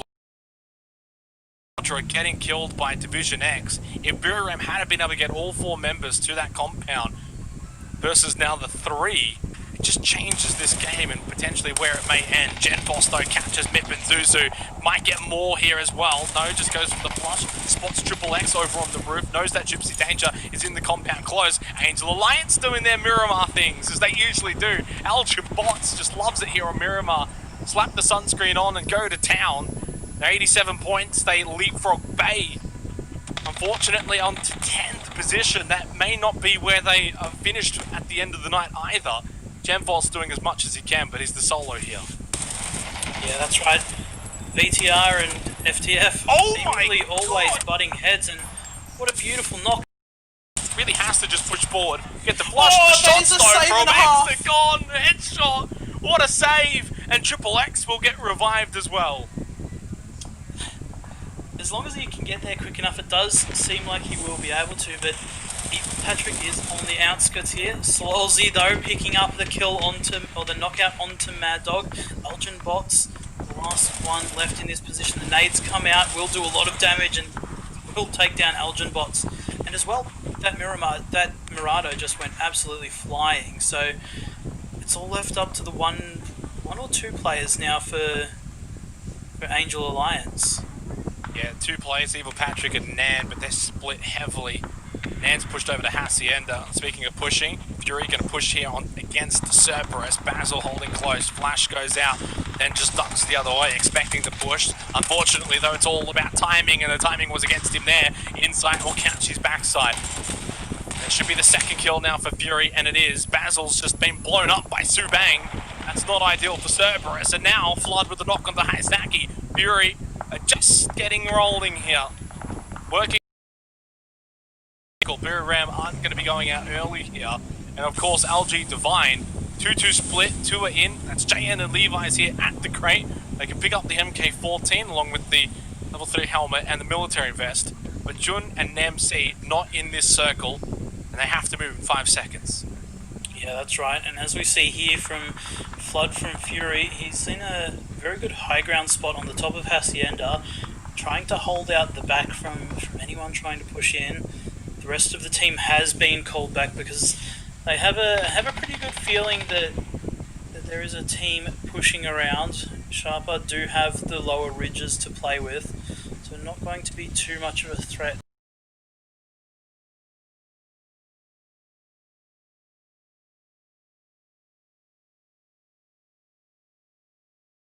A pest. Just judging by the teams that have been eliminated, by the way, I don't think much movement will take place for Magic, Esport, Bay, VTR, and From the Future. The 9th, 10th, 11th, 12th should be very much locked in for tonight. Good news for Angel Alliance as well. They've done enough to get into the top 8 for the end of this weekend. So even if they do go out here, which they certainly will finish in 8th spot. Nan, fortunately, is going to be mollied out on the guard tower. Fury have just got to make sure that Ronan doesn't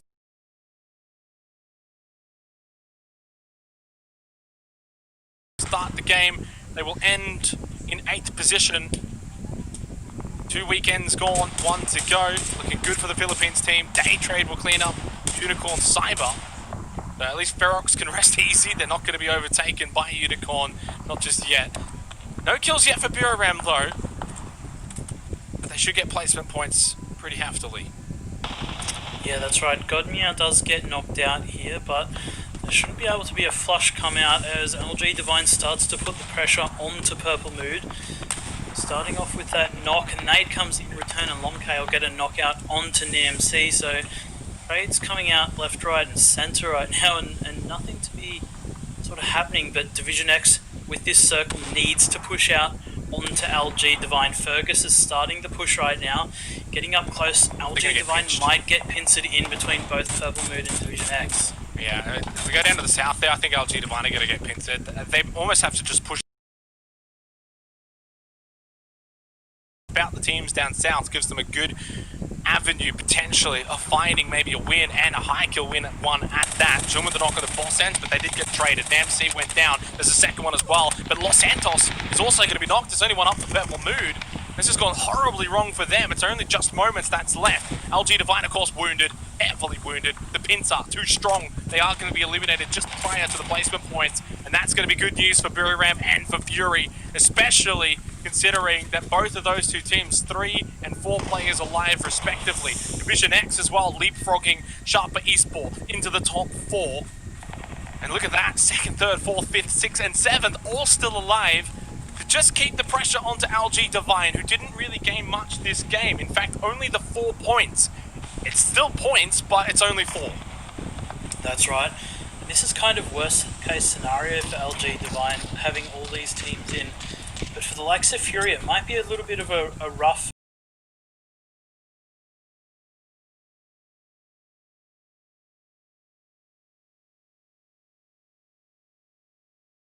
So all this utility is going to be used on their journey towards this little single building that they absolutely must take now. Yeah, and if they can win this quickly and comfortably against Hydra Gaming, there's a lot of supplies that they can pick up, because Hydra haven't really been in too many fights. They've only got the 1 kill. They're all stuck in that little building, but they do have 4 alive. I don't know what the nade utility numbers are like for Fury, but I would suspect if they had a strong amount of nades, they would have just ran over and started bombarding that little building. That building's in, by the way, so it is a very, very good building to try and take for Fury's sake. Simon has started to move for Hydra, so he's pushed back. Just moments, just underneath this Murado. 20 seconds until phase 7. BUKAN haven't really pushed out yet, looking to find kills. Fury waiting until the last seconds. They're in. That current position is in the circle, but for how much longer is the question? Yeah, they're going to need to make that push towards Hydra Gaming, whether they get a knock, whether they get a nade in the window, or absolutely anything here. It's their next goal, and it looks like they're starting to make that move for it, as they are all pushing very close. Insight up on the doorstep. The Molotov comes out from Flood. It's going to be a good Molotov. Flashes Mickey's coming nowhere out. near this building. Mickey and Simon are in the center of the zone, so it's only the two here for Hydra Gaming. They sent 2 away to get better position, and I think it's maybe going to backfire here. Now, Just Moments was eliminated. 8th place for Purple Mood. 95 points time with Cerberus at the moment. Sorry, 7th place technically. Rapid's going to get revived here, but I don't know. Oh no, who threw that one? I think that might have been Insight there, but I think the decision from Hydra Gaming here is absolutely perfect. They couldn't have all 4 people stacked up in this building. It's just too much of a death trap, as we see Waikiki Mukau solo push in and take down both Rabbit and Tuan. So perfect push from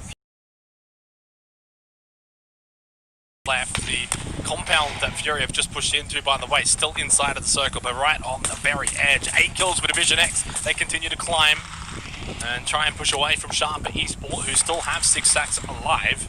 Subang up close with the Groza, has no health left here. 2 up for Cerberus. Fergus pushes out from the smoke, gets the knock, gets the elimination. But Cow getting involved as well with the knock on the Belmont. It's finished off by Ronan. Another kill for Fury. They've got 8. They are making things happen here for the final game of the night, the final game of the weekend.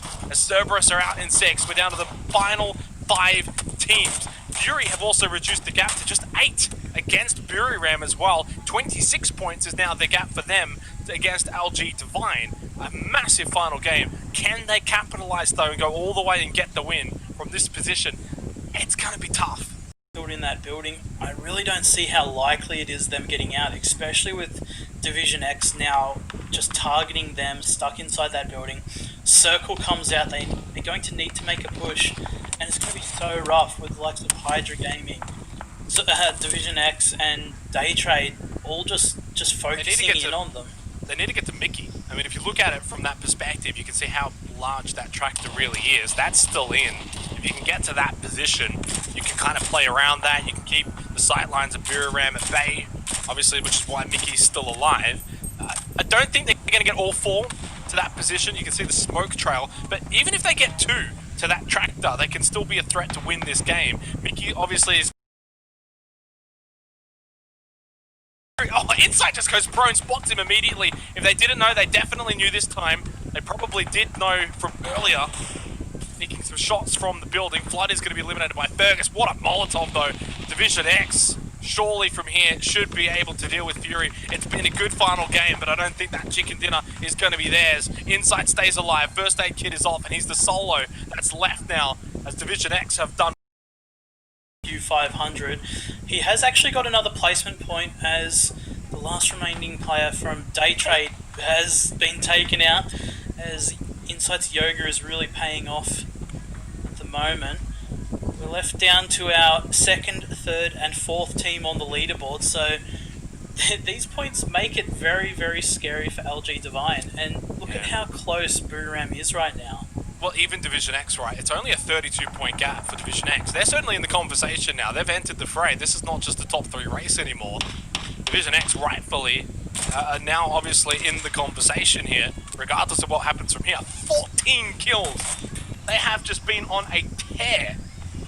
Obviously, they actually went out in second last in the previous game. That is an absolute ripper from our second to fourth teams there. Absolutely brilliant to bring back those points there. Fury did everything they needed to get some points. They got those placement points as well. And BUKAN just sat still and took the feed as it came and got themselves yet another chicken dinner. I've got to say, for those who weren't, I was obviously being sarcastic. I think 3-kill win at PCS3 APAC definitely is the lowest that we've had. Either way, what a play from Insight. It needs to be spoken about for good reasons, because he was able to be patient, went prone, understood his position was safe, and got up, understood that he still needed to have an impact. We saw him throw out those stun grenades as well.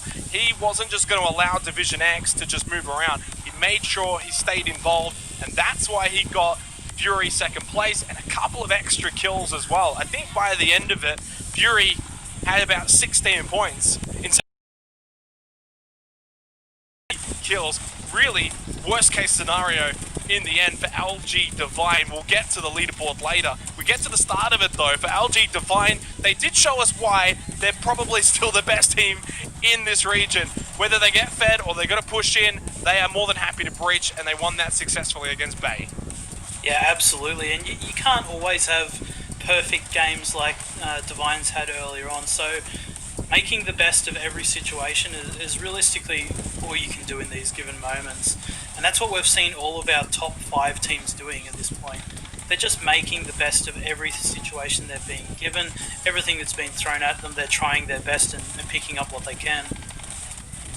Purple Mood Esports weren't able to finish earlier on, and because of that, I think that's the main reason why BUKAN only ended up with the 3 kills. As funny as it is, I think they still played it pretty well. The warehouse is pretty open, so I think BUKAN, to their credit, the fact that they're able to still have 3 alive to the very end of it, they get the win, they played safe, they played smart, they get the points. Whether you're getting 10 kills and 3rd place, or you're getting first with 3 kills, it's about roughly the same amount of points. So in the end, huge for BUKAN, not so huge for LG Divine, of course. Their 3 closest competitors getting not just close, but massive points, all over double digits, not the way they would have wanted.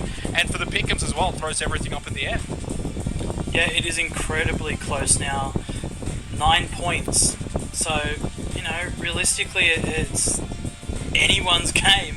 And we've kind of said it from the start that the comeback can happen, and it just goes to show that it can and will happen if you give it the chance to. Yeah, certainly so. LG Divine, though, you're definitely not going to want to count them out just because of that previous game. It still also continues to be this thing that is really helping them be the best team. Whether they, you know, get placement points or not, they're always finding these kills early on. 4, 5, 6 kills gets them these points. They secure these points very early on into the fray, so that if they do perish in the late game, for instance, they've still got some points on the board. So they picked up 4 points that game. Those are very, very big points, because the gap right now, I can already say, is